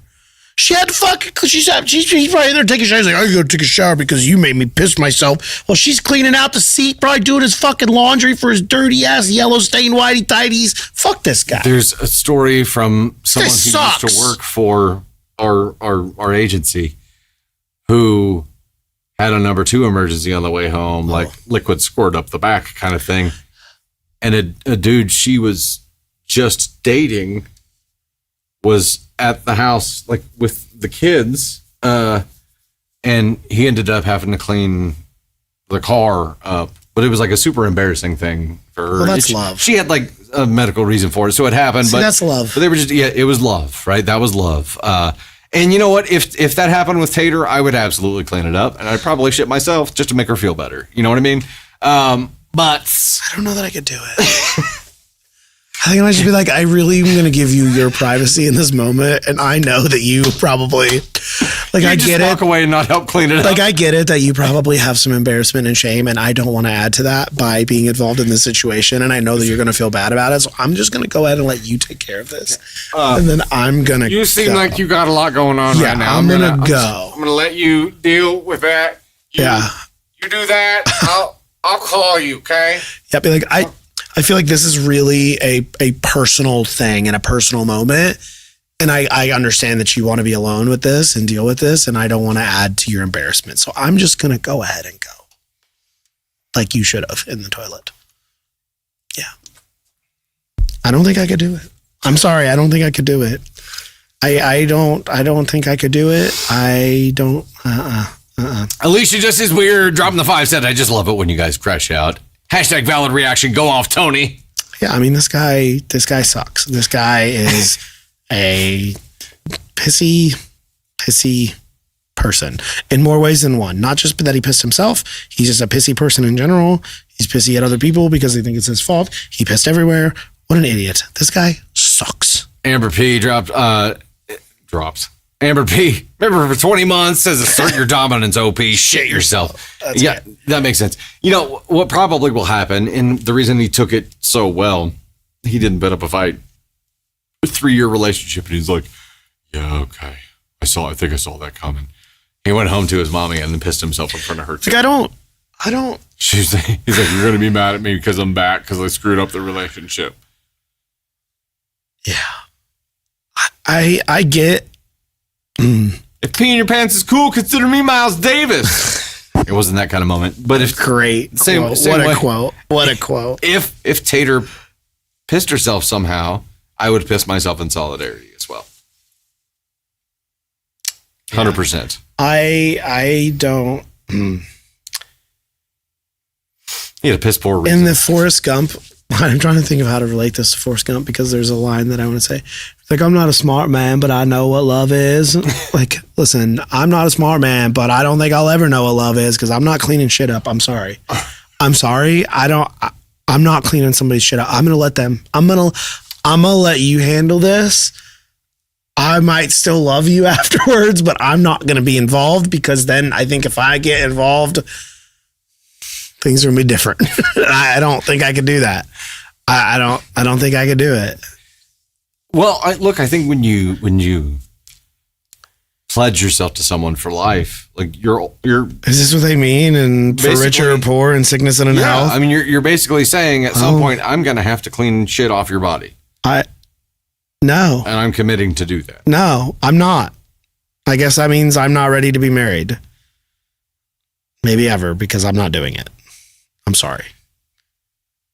I'm not doing it. Yeah, I see a lot of people like Tater Candy would have had them on story 6 by now. I know. We'll move on to. We are doing just fine, folks. We're doing just fine. Well, you don't like us talking about who's cleaning who's shit up? Would I want someone to do it for me? No, I wouldn't. I wouldn't want somebody to clean up my shit. 30 seconds on this. Would you clean? Here's the next poll. Lurkers included. If your partner shat themselves, would you clean it up? That is the question. No. Just yes or no? No. Okay. So we know Tony's feelings about it. I feel like I would definitely clean up Tater if this happened to Tater. I don't know that she would return that favor. No. I would not do it. And I wouldn't want somebody to do that I'd be like, no, this is my fault. This is my problem. This is my problem. I'll take care of it. I would appreciate their willingness to do it. I would acknowledge that is nice, but like, no. No.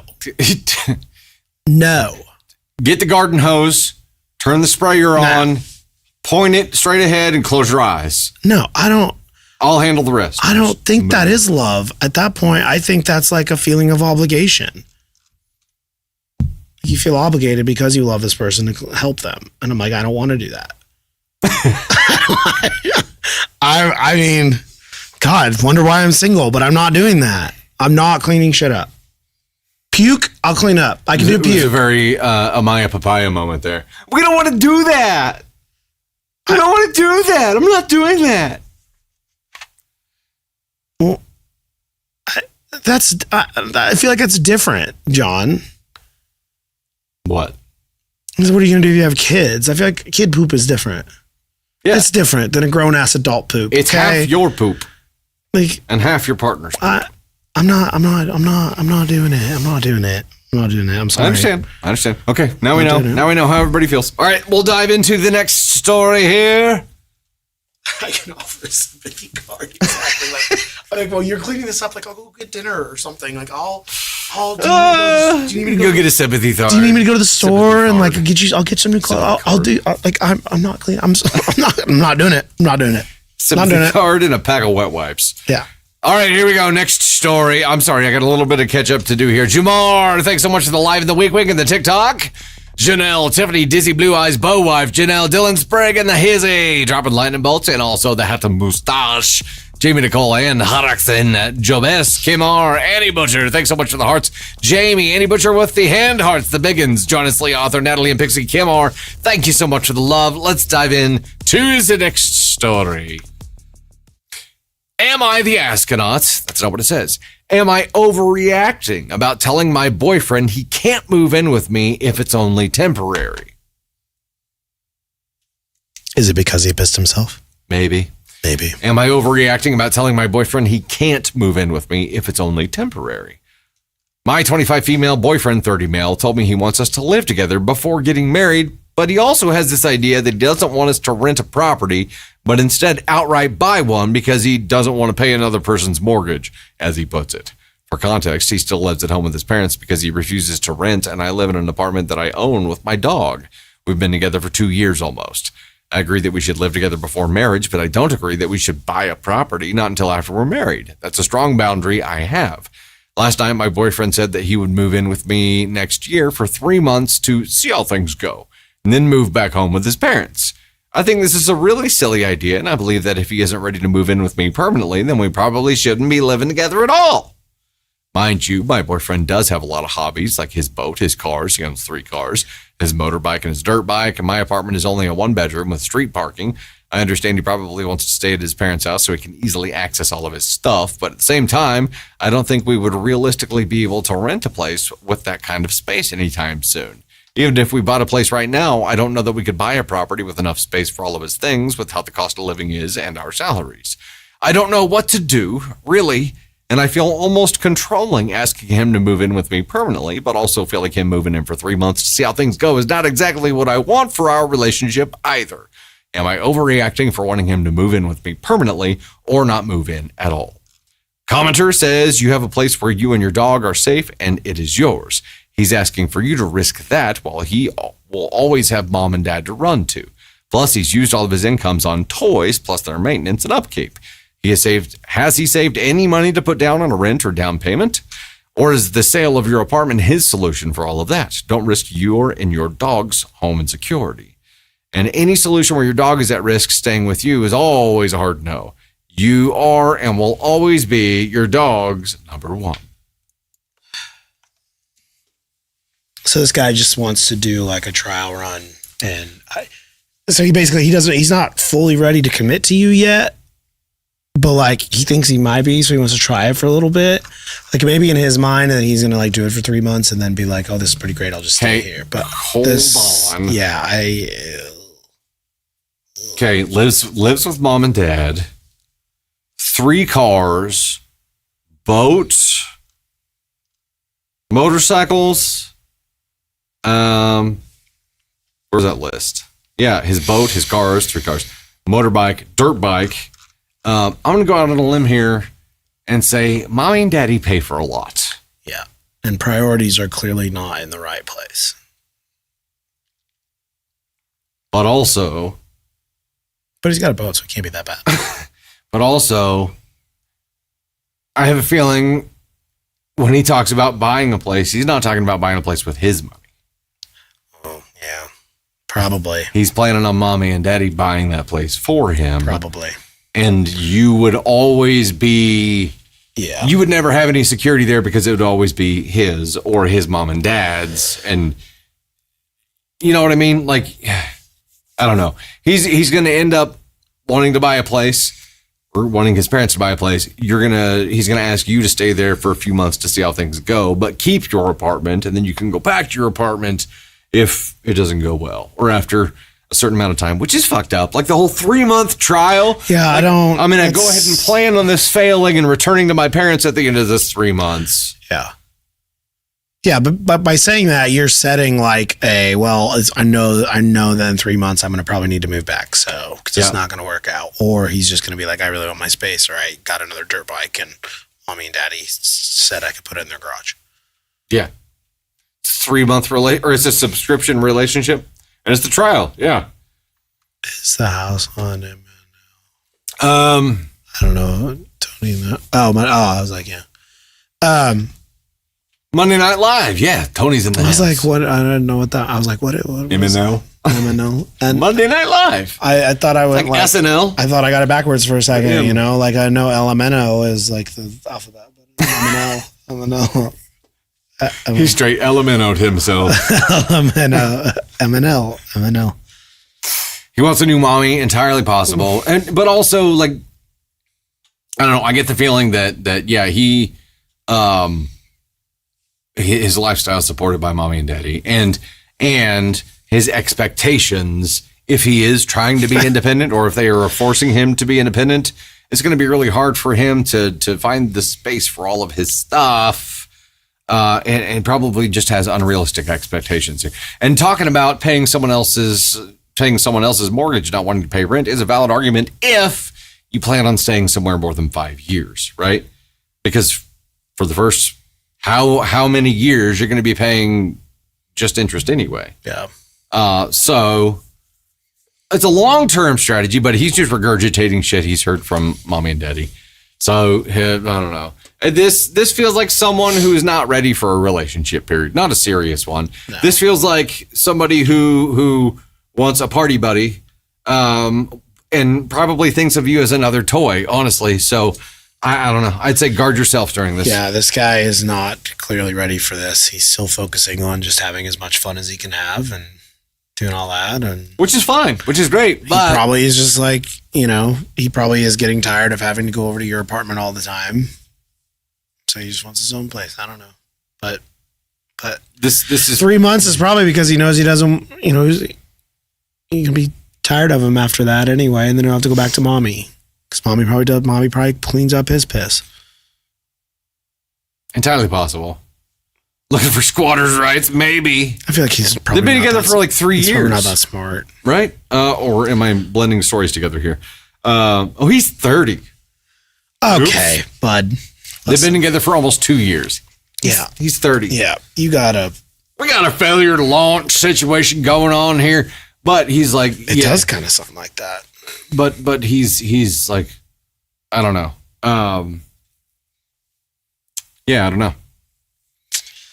NTA. You're gonna see him at the Catalina wine mixer here soon. It's Catalina wine mixer.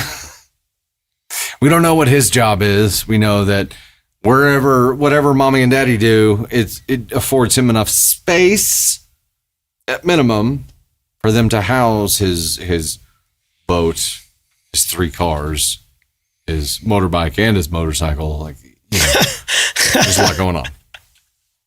John, that's funny. Jonas Lee makes me think of Christmas Vacation. He's waiting for a management position. Yeah, that's right. Yeah, the 3 month thing. Yeah, to me, the 3 month thing just 100% says like he's not willing to commit to this, and he also doesn't think that it's gonna work. Yeah, he. But the guy has a boat, so he can't be that bad. There is. Well, never mind. I'm not going to go there. But the question is, am I overreacting about telling my boyfriend he can't move in with me if it's only temporary? No, you're not overreacting. Putting up that boundary would be the best thing you could ever do in this relationship. It might end it. It might end it, or he might surprise you and he might grow the fuck up. Yeah, he might get his shit together. Maybe. And maybe he'll be like, oh shit, I'm going to fuck this up if I'm not careful. Yeah. And she's right. I need to fucking change shit around. Maybe. Need to piss her, get out of the seat. Piss her.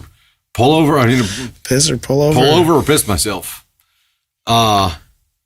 What if he only has a boat to dispose of the bodies, Amy? Yeah, entirely possible. Then again, yes, create this boundary. No, it can't be. That's why the 3 month thing exists. He's like, well, because after 90 days, I'm going to dispose of you. Jesus. Totally. No, not overreacting at all. Put up the boundary. See if he grows up. Probably won't. And you know what? That's probably going to end up being for the best at this point. Right now, it's all my toys and safety and comfort and security of staying with mom and dad, or taking a risk by being independent and having an unsure thing. I just wouldn't expect him to be ready to make an adult commitment right now. My ex has an amazing boat. It's really the only amazing thing about him. Dr. Lady, yeah. My boat used to be the only amazing thing about me. Now it doesn't even work. I dated someone once whose ex had a cigarette boat. Ooh. So I was up against some dude who had like a $250,000 big ass racing boat, and I'm like, I got nothing. Like, yeah. I drove my beater over here. Yeah, that didn't last very long. Man, this guy's probably going to end up pissing his pants and blaming her. Yeah, a cigarette boat. Yeah. You'll have to look it up. But they are like very long boats that only have a few seats in the back. The majority of it is hull. But they have a cuddy, so it's like a bougie bedroom underneath, basically. Dice like cigarettes. Everything's just gonna go back to a Forrest Gump quote and everything. Once you see a picture of a cigarette boat, you'll recognize them. I mean, it's like a long racing boat thing. Yeah. Yep. Where it doesn't look like it has like a front where you can sit. It's all like covered, kind of. They do. Like they do. Yeah, powerboat. They do. You probably see pictures. Ocean racing with them. Yeah, you'll see like videos. The ones where they flip over and shit because they get too much air. Those type of things. Oh my gosh. I'll talk about that after the stream. Okay. I saw a video. You've probably seen it on there. Guy was a little too full on a boat, and he ran into another boat. And I don't think I've seen it. some people lost some body parts. I have a boat with a smoking lounge. Oh, no. No, I have not seen that. I did see the other day, like a compilation of jet ski collisions. Oh my gosh, there's this one dude who was doing a trick and he was like going backwards on it. It was kind of like one of those stand-up jet skis that we saw. And he was like riding backwards and like something happened and he passed out and hit the dock. He hit a dock. And like that in between this, like the end of the slip. So like where I would put my phone, you know, it's like, well, it's kind of like narrow in between the things.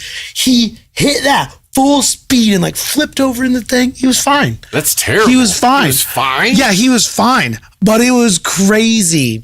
It was crazy. He just like was doing a cool trick and literally just like passed out, like blacked out. I don't know if it was like the angle or something that pinched him. He like cut him. It's like he choked it. It was crazy. Yeah, it was wild. Emmy, yeah, cigarette boats were used inappropriately in the 80s. I'm sure they still are. Wait, Stina, you said that the boat accident was by you?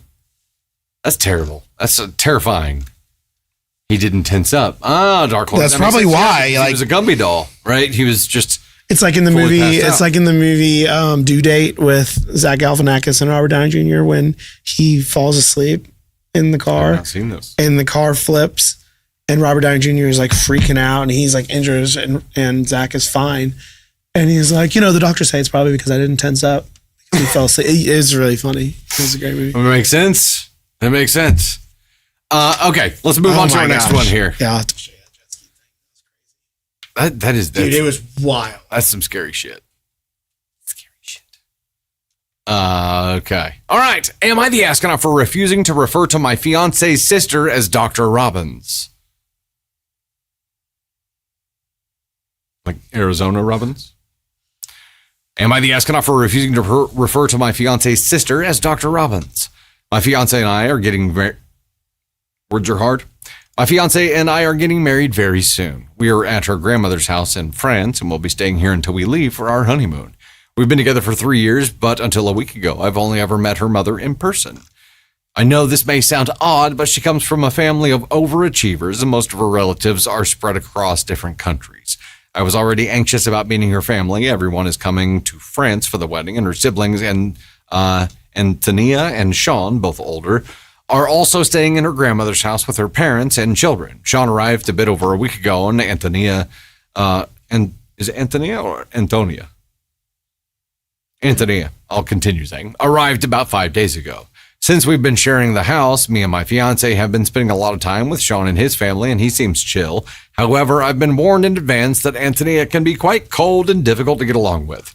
Antonia arrives with her husband and children. She was what I expected from the warning, but she didn't do anything offensive until yesterday when the rest of my fiance's family came over for a dinner party. They'd been waiting for Antonia to settle in. According to Sean, she's the favorite child. My fiance's father and Sean are both doctors, so I called them both Dr. Robbins, last name, when referring to them. It just felt like the respectful thing to do, and I could tell they both appreciated it. The problem started when I referred to Sean as Dr. Robbins and Antonia as Antonia. All of a sudden, she turns to my fiance and goes, "Did you tell him to call them that?" In a very unpleasant tone. I asked her what she meant, and she said, "You know, I'm a doctor too, right?" I told her I thought she was a psychiatrist, and she said, "Yes, that requires a doctorate. I'm also Dr. Robbins." I said, "Oh, okay." And I just continued the original conversation that she interrupted. Later on in the night, I referred to her as Antonia, and she interrupted again and said, "Dr. Robbins." I'd had a few drinks and was starting to get tired of her attitude and told her I had already gotten used to referring to her as Antonia, so expecting me to change that was a little bit ridiculous.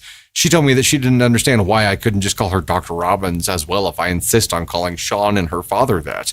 I had already been getting tired of her attitude and told her that my using doctor was a sign of respect. She had not yet earned my respect. She left to go to another room and really dampened the mood of an evening that was meant to be for me and my fiance. My fiance's parents and grandmother think I'm an asshole, and I should have just called her Dr. Robbins, and Sean thinks it's not that big of a deal. My fiance's been asking me to just suck it up and apologize to her so there's no drama before the wedding. But I don't think I've done anything wrong, so Reddit, am I the asshole? Before reading the top comment here, the only issue I have with this is that you can't make a point and take a stand when you're calling two dudes Dr. Robbins and the only female you're refusing to because she's the one that has to earn your respect and the dudes automatically get it. You see, there's a problem. That is problematic. Top comment. So it's respectful to use the earned title of doctor with men, but not with women. Also, psychiatrists are real doctors. YTA. Side note, educational path and timeline. The process to become a licensed psychiatrist takes about 12 years of total education and training after high school. Bachelor's degree, 4 years. Earn an undergraduate degree in fields like biology, chemistry, or psychology while taking pre-med prerequisite courses. Medical school, 4 years. Attend an accredited medical school to earn your MD or DO degree. Psychiatry residency, 4 years. Complete hands-on clinical training in a hospital or medical center focusing on general medicine, neurology, and mental health treatment. Now let's talk about it. Yes, she's a bitch, but still, he automatically gave them the respect, and the respect argument didn't come until later on when she continued pressing him about why he didn't call her Dr. Robbins. But I think she exposed him. She exposed him because he automatically referred to the dudes as doctor and not her, even after he knew. And yes, she's grading, and yes, she's a B, but still. Yeah. Also, I mean, I feel like it gets a little confusing there. Dr. Robbins, how are you, Dr. Robbins? Dr. Robbins, good. I'm good. Dr. Robbins, I'm good. How are you, Dr. Robbins? Like, I feel like that's it. Yeah, no, I mean, I think obviously the biggest problem there is like you're showing respect to the two men who are doctors and not the woman that's a doctor. Whether you're doing that subconsciously or not, you're doing that, and that's a problem. You're also comparing, like, well, you're just a psychiatrist. Well, we didn't say just a psychiatrist, but that was the vibe. Like, you're a psychiatrist. Like, I thought you were a psychiatrist. That's basically that's what they're saying. Without saying that, that's in that tone, and like it's saying, well, you're a doctor, but you're not as much of a doctor as they are, so they get the respect of a doctor. And then the whole thing of like, oh, like, you haven't earned my respect yet. Well, you don't have to fucking earn the respect to call somebody their proper fucking title and their proper fucking thing. She's a fucking doctor. She's a doctor. Doctor. It's not that hard. You're doing it to be a fucking dick. Yep. You're doing it to be a dick at this point. Like, and try to think that you're superior. Are you a fucking doctor? What do you do? Is he a doctor? Or she? Is OP a he? A she? Did I miss that part? I missed the very... Just as my fiance and I are getting married very soon, we're at her grandmother's house, but OP never explicitly says. Yeah. Yeah, I don't want to assume, but I'm going to assume. I'm going to make an assumption, so I could be wrong. But it's a dude. That it's a dude saying this. Yeah, you're kind of being a piece of shit there, bro. Like, what do you do? Piss your pants if somebody makes you mad? Probably. So, like, you know who could help with that? A psychiatrist. Yeah. No, I think OP knows what he's doing. So, I mean, you could get a doctorate in tons of shit too, right? I mean, you can be a you couldn't be a doctor of trumpet performance. No shit. That's a thing. You can be a doctor of anything. I don't think what it's in is even the issue here. It is the misogynistic approach that he had in automatically granting it to the dudes and not to her. Maybe now we get a little bit of an insight into why Antonia is the way she is. Yeah. I mean... Yes, I was thinking this Dark Lord, Dr. Antonia, Dr. Sean, Dr. I missed your name. Yeah, you could still say doctor and use their first name if you want to. Yeah, I think you're choosing at this point to be disrespectful, and you're choosing to put yourself where you think you're in a place of power to be like, well, you haven't earned my respect. Who the fuck are you? Like, who made you the fucking... Remember, we're assuming he is a guest in this family's house in France. Yeah. You're a fucking guest. And the host, like grandma here, like the OP's fiance's parents think he's the asshole and should apologize. Opie's fiance thinks he's the asshole, should apologize. Okay, I think we can assume OP's the asshole. Pretty sure you're the fucking asshole, dude. Where? In the south of France. I wonder if this is the one where in the beginning, when the description, she's like, well, if this person thinks you're an asshole and this is an asshole and everybody's the asshole, but you're the asshole. I don't know. But this guy is the asshole, 100%. Maybe. Like, he is being fucking disrespectful. And you know what's, this guy probably is, preface this, to not disrespect anybody or any profession. But this guy's probably very far from a doctor. I'm going to make an assumption again that this guy is very far from a doctor, but thinks he's the one who gets to decide who gets to be called doctor. What's the furthest thing from a doctor? I don't know. Patient? Hey. No, it's good. Yeah, I tell you what this guy should fucking do is maybe go to a psychiatrist and maybe figure out why he's being such an asshole and why he feels like he can show respect to the men who are doctors and not a woman who's a doctor. We're taking a trip to Escon 2. Definitely shouldn't have done that. And I tell you, it could escalate to one pretty I was going to say, it's a breath away from For one. me, he might be there because you're choosing to be disrespectful to this person, I feel like. The bullshit of like, you haven't earned my respect. She doesn't need to earn your fucking respect. She earned her fucking doctorate. She's a fucking doctor. She's earned her career and she's earned her fucking title. So use it, asshole. Like, period. Period. The period that comes after the two letters of doctor. Bitch. M.D. Yeah. It's a lot. This guy sucks. And a lot of people saying here, his continuance to double down and his obliviousness to how he's wrong makes him a one for you. I respect that. And you know, if we got one update from him, he would probably jump to one for me as well. For now, it's you definitely shouldn't have done that. And it's an isolated one-time thing. And his reasoning, he's doubling down, but he hasn't doubled down to her. Well, I guess he did. I wonder if there's any... Depending on what he does with the information that his fiance gave him. That's how he could easily jump to one or start turning it around. Yeah, I agree. Anyone who earns a PhD earns the right to be called doctor. Like, you worked your ass off for that. Unless the guy Phoebe went on a date with said he's got a PhD. Pretty huge. Diploma, yes. All right, we'll get ready for our next story here. Just for shits and giggles real quick. Will you scroll up to the story? I mean, I imagine she would have included any comments from him. Oh, you mean you want the actual? Yeah. I just want to see if this guy doubled down in comments anywhere. No, of course he didn't. Hidden. Yeah, of course he didn't. Hidden.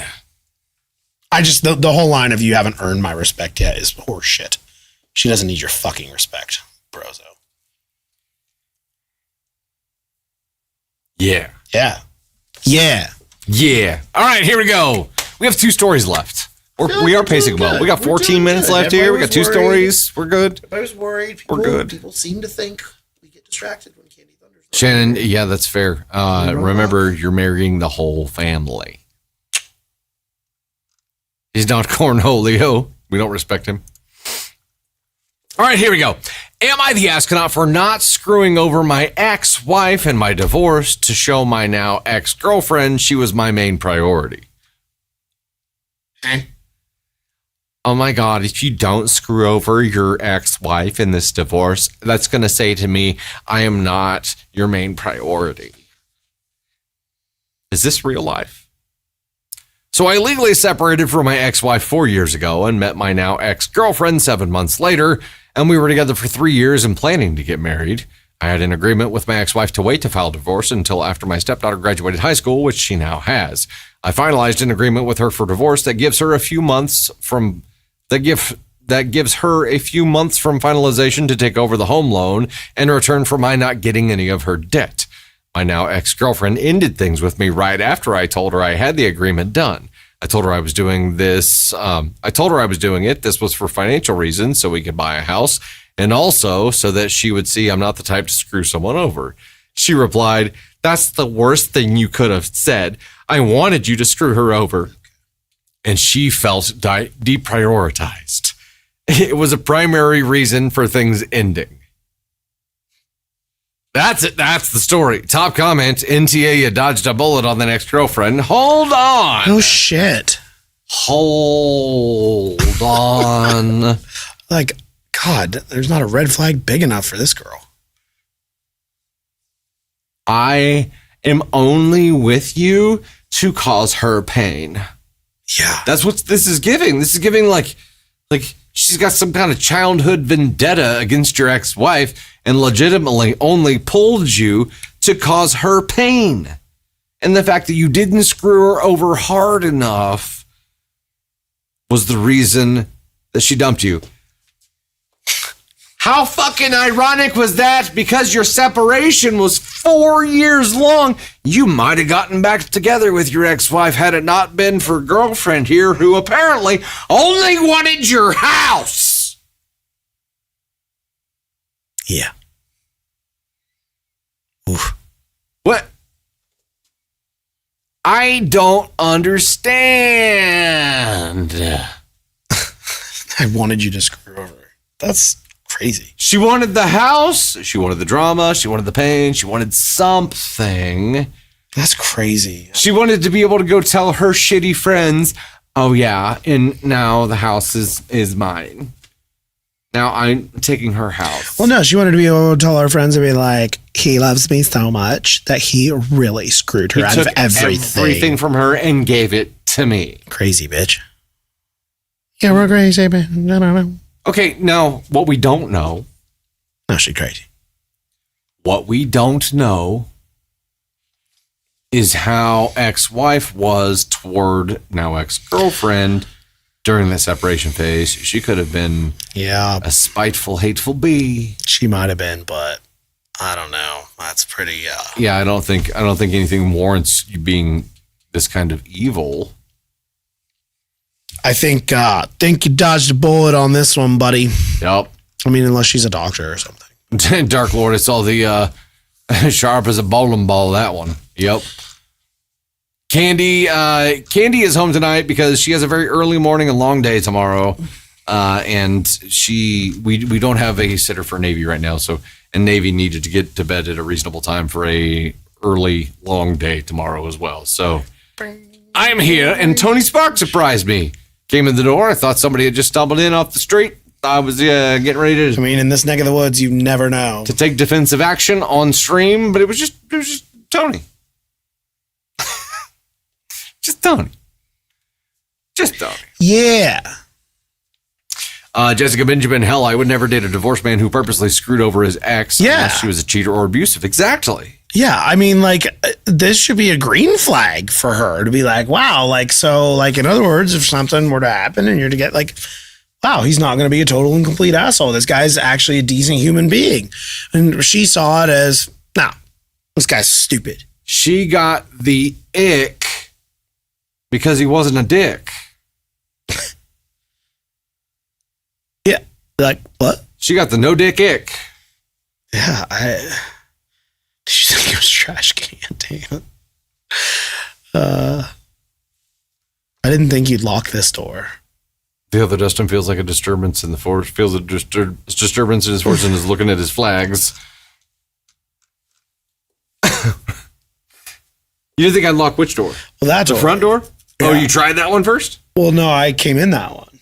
Did you use your key? Yeah. I didn't think that one would be locked. So I just barely push it until it was locked. So I would push it. You would have heard me. And I really wanted to just walk in the door. No, I knew the front one. I locked that one during stream. And then this one. Well, our magnet lock works again now. For actually works. Like you don't even have to do the really whole, you can let it go. And I think it got fixed. They fixed things. Yeah. So much so that whoever left last today didn't even push the little button. It was only relying on the keypad. Someone had to have been here after me because I did it. I know I did it. It's possible. Entirely possible. Somebody might have been here after me. Well, there are other offices up there. Yeah. Up here. Because I always do it. Lots of honesty, you like the some drama. people don't always do it. Yeah, that's true. But Either now in the morning or at night. Now it doesn't matter. Now it's okay. Yeah, no, the door's great. Some girls want the drama. Some girls just want to watch the world burn. Girl, she wants to watch the world burn. It was Stan. Join us, Leo. Oh, it could have been Stan. Emily, he was the last one to leave today. Yeah, so I was like, it wasn't me. Wasn't me. Hey, Kira, thanks so much for the happy poop. We always love happy poop. All right, we're going to get ready for our final story here. Hold on. We got to make an official determination on OP here for Am I the Astronaut for not screwing over my ex-wife in my divorce to show my now ex-girlfriend she was my main priority. No. NTA, bro. You honestly saved yourself so much pain and probably half of all your assets. No shit. By not being in a relationship with now ex-girlfriend any longer. All she wanted from you was a boob job and a house. I hope you didn't buy the first They one. were together 3 years. Yeah, you probably did buy the boob job already. Probably. Joanne, thanks so much for the high five. I think the proper term is boob enhancement. I don't know. Sorry. It was a joke. I would like to formally apologize to all the boobs out there. Including the guy from the last story. Oh, yeah. Actually, no. He doesn't get an apology. Good gravy. OP is a DFHB, Michelle. Yes. Yeah. But she Should be green. some girls only want the bad boys. Some guys only want the bad girls. You know what I mean? Do some matchmaking in all these stories. We could.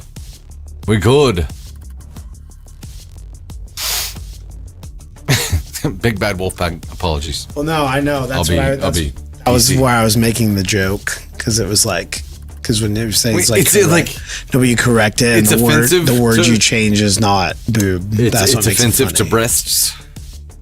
That's why I was just it was funny. Okay. It's Apparently not that funny. a phrase I rarely use. So, but now I know. You learn something every day. The more you know. Shooting star. All right, here we go. It is time for the final story of the eve. And of course, you know Tater has served up on a silver platter the most tastiest dessert of them all. It's a 7-layer Dubai chocolate petty revenge story. It's not 7-layer or Dubai chocolate or having anything to do with the dessert, I don't think. It's dessert for the stream because it's the last story. You know what I mean? The Dubai chocolate thin sandwich cookie from Crumble, c'est magnifique. Would eat again. The look of the Dubai chocolate. The look of it? It's so worth it. The grass in the middle does not look good. Here we go, petty revenge time. The grass in it. I understand. Okay, I understand what you're saying. the filling of the Dubai chocolate stuff looks like grass that a cow has already chewed up. Tofu. It looks like a grass that a cow has already chewed up, and then you put it inside a cookie, and it does not look appetizing. I'll eat it. I don't care. Nope. Here we go. Truck driver called me slow, so I lived up to his expectations. I work for a large equipment manufacturer in shipping and receiving. One of our regular suppliers sent a new driver from a different terminal. I was outside working on a project when he pulled in, so I headed back into the receiving dock. When I checked his load, I realized it was something that could go to the storage yard, so I sent him on his merry way. I would have thought that he'd be happy too, but no, he just complained that I was too slow and he wouldn't have had time to wait on me anyway. The next day, however, I needed the material he had on his trailer, and boy, did I make a show of taking forever to unload it. I took at least 90 minutes to unload his trailer, and he was pissed. Come Friday, I decided to screw with him. I unloaded his trailer in 11 minutes and turned the light green for him to get his papers and leave. He came in cussing up a storm, told me I intentionally wasted his time on Wednesday. Multiple expletives later, he stopped yelling at me, and I calmly told him that he told me on Tuesday that I was slow and I wasn't going to make a liar out of him. He called my boss. My boss told him to piss off. Top comment on this. I've always believed that the people who constantly complain, they are surrounded by idiots. Create those idiots by the way they treat them. This is a case in point. The guy treats you with disrespect, so you become the person he is complaining about. In an alternate world, he treats you with respect, and suddenly he's having a great experience. Comment on this. It's the arsehole rule in action. If you meet one arsehole, chances are that they are indeed an arsehole. If everyone you meet is an arsehole, chances are that you are the arsehole. Mind blown. It makes perfect sense. It does. Also, case in point, one of my kids was telling me a story about how they had gone out with a friend to do something, and they ended up getting their dinner for free. I was like, oh, okay. Told me what happened. Some food didn't arrive correctly and got sent back. And then he said, same thing happened the next night. And I was like, oh.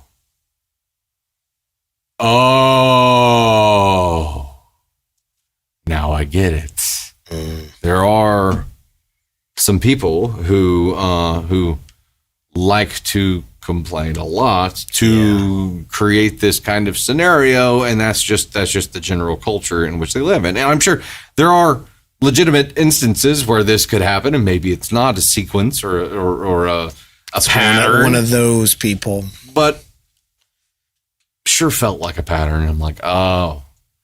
Yeah. It seems like this kind of thing, you really do create the reality that you want by how you treat people. You create your own reality with how you treat people. And that, is why I'm surrounded by assholes all the time. See, I kid. I like to think of myself as like I'm generally like nice to people and like nice. And that's why I feel like if I run into somebody who's an asshole, I'm like, oh, that person's an asshole. Because I like to look at things. I like to think I'm a glass half full guy for most of the time.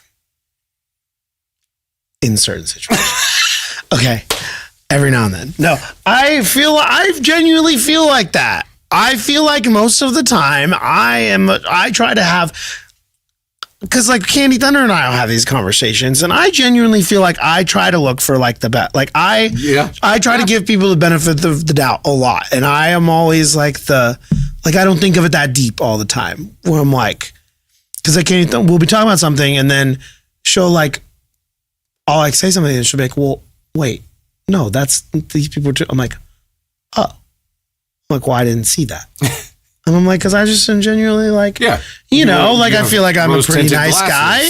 I feel like I'm a pretty nice guy. And I feel like, I just try to be nice to people. And like, today when I had Sam's, I had all these carts, and I felt like I needed to tell somebody that I was going to leave this cart here instead of just like leave it there. I was like, hey, I need to get another cart. Was it okay if I leave this here? Like, yeah. Yeah. I mean, yeah. And I could, because you're DFHB, Tony. Yeah. And then whereas people were just like, they would just leave it, and not care. And then like, I feel like, oh no, it's a DFHB. You're like, I'm not going to wear the hat. It's all dusty. It is dusty. No pun intended. I don't like to rock the boat. I don't like, I just try to be like, hey, Hey. But this guy sounds like one of those people in life that are just like kind of miserable all the time. And if you have the mindset of being miserable and everything pisses you off, like everything is going to piss you off. If you have this mentality of like, then you're creating your own reality. You're creating this situation. If you wake up in a pissed off fucking mood every day, everything's going to piss you off, and you're going to blame everybody else, and everybody's going to be idiots, and everybody's going to be slow, and this doesn't fucking work, and this is stupid, and blah, blah, blah, blah, blah. Well, if you wake up with that mindset, that's the way that's going to happen. You're creating your own reality. So if you wake up, you're like, oh, okay. Do you think that so I could see how the subject in the story is somebody who in life is a bully, right? You get those people. They just like to railroad people. It's just a bully. Do you feel like the bullies are the same people who are just disgruntled about everything all the time, so they're just taking it out on everyone and everything around them? Yep. Yes. Happiness is a choice. Yes, Heidi, I am a people pleaser. 100%. 1,000%. We've talked about this. Which is really a selfishly motivated thing. You're worried about your own safety. I am. And security. Yeah, people pleasing is not about pleasing other people. Yeah. It's about making sure they're okay with you. Yeah, I stayed in a relationship for about 4 months too long.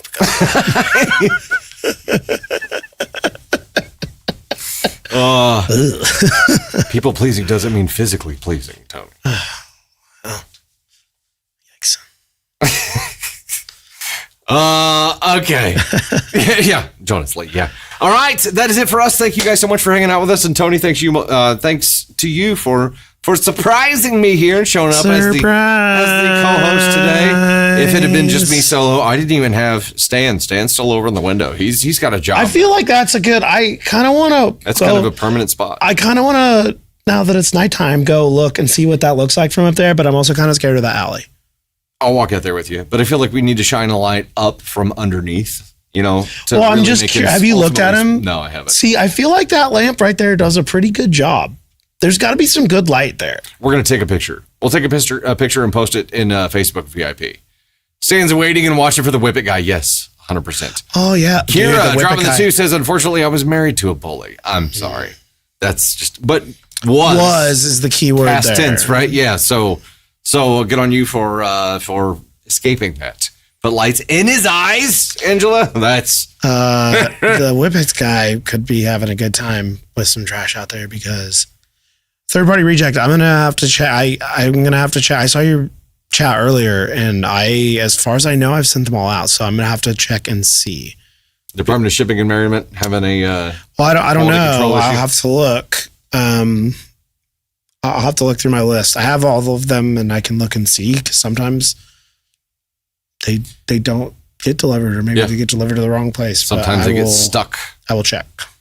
Sometimes. Were you saying because of the trash just strewn about? Did you see that? It happens every week. I know. It must be when they dump it, because I know one bag was definitely our trash. No. One bag was our trash. It is because there are people take it out of there. Yes, they take it out of there and go dig through there to get food and stuff out, because we have a coffee shop right across the alley. We have a pizza joint right down the alley. And also bars behind us. Yes, they tear through all the bags and just leave it strewn across the whole alley. Because there is 2 bags of bar trash and 1 bag of our trash right now, ripped open everywhere. So cool. I could tell our trash, and then I could tell the bar trash because there's beer bottles. Yeah, surprisingly, it's not ours. I don't have beer at work. He'd be the only one. Yeah. I mean, we had a bottle of something in the freezer that has been here since I started here. This bottle has been in the freezer for 5 years. Now, I've seen it out of there and cracked open one time and watched one person drink out of it. And yeah. If it were an edible or gummies, that wouldn't last. Poof, gone.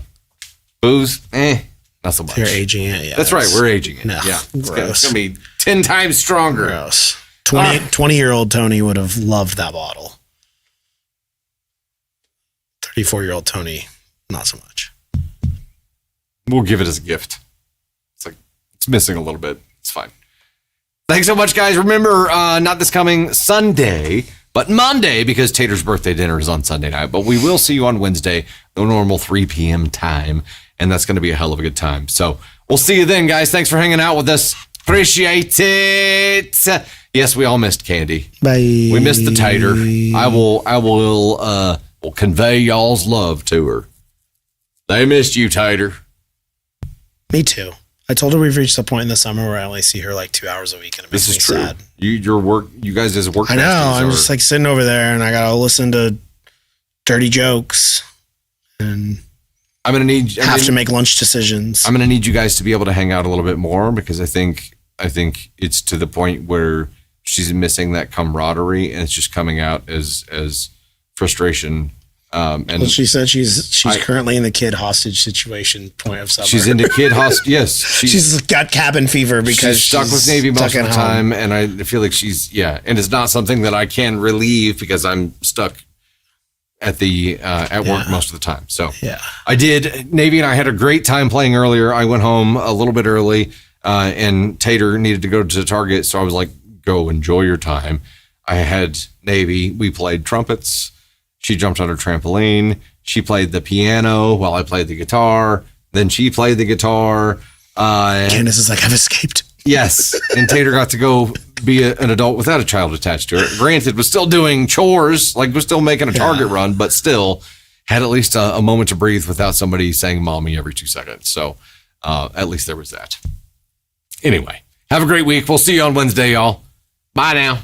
Bye. Bye. Bye. Follow at Johnny's Mark _.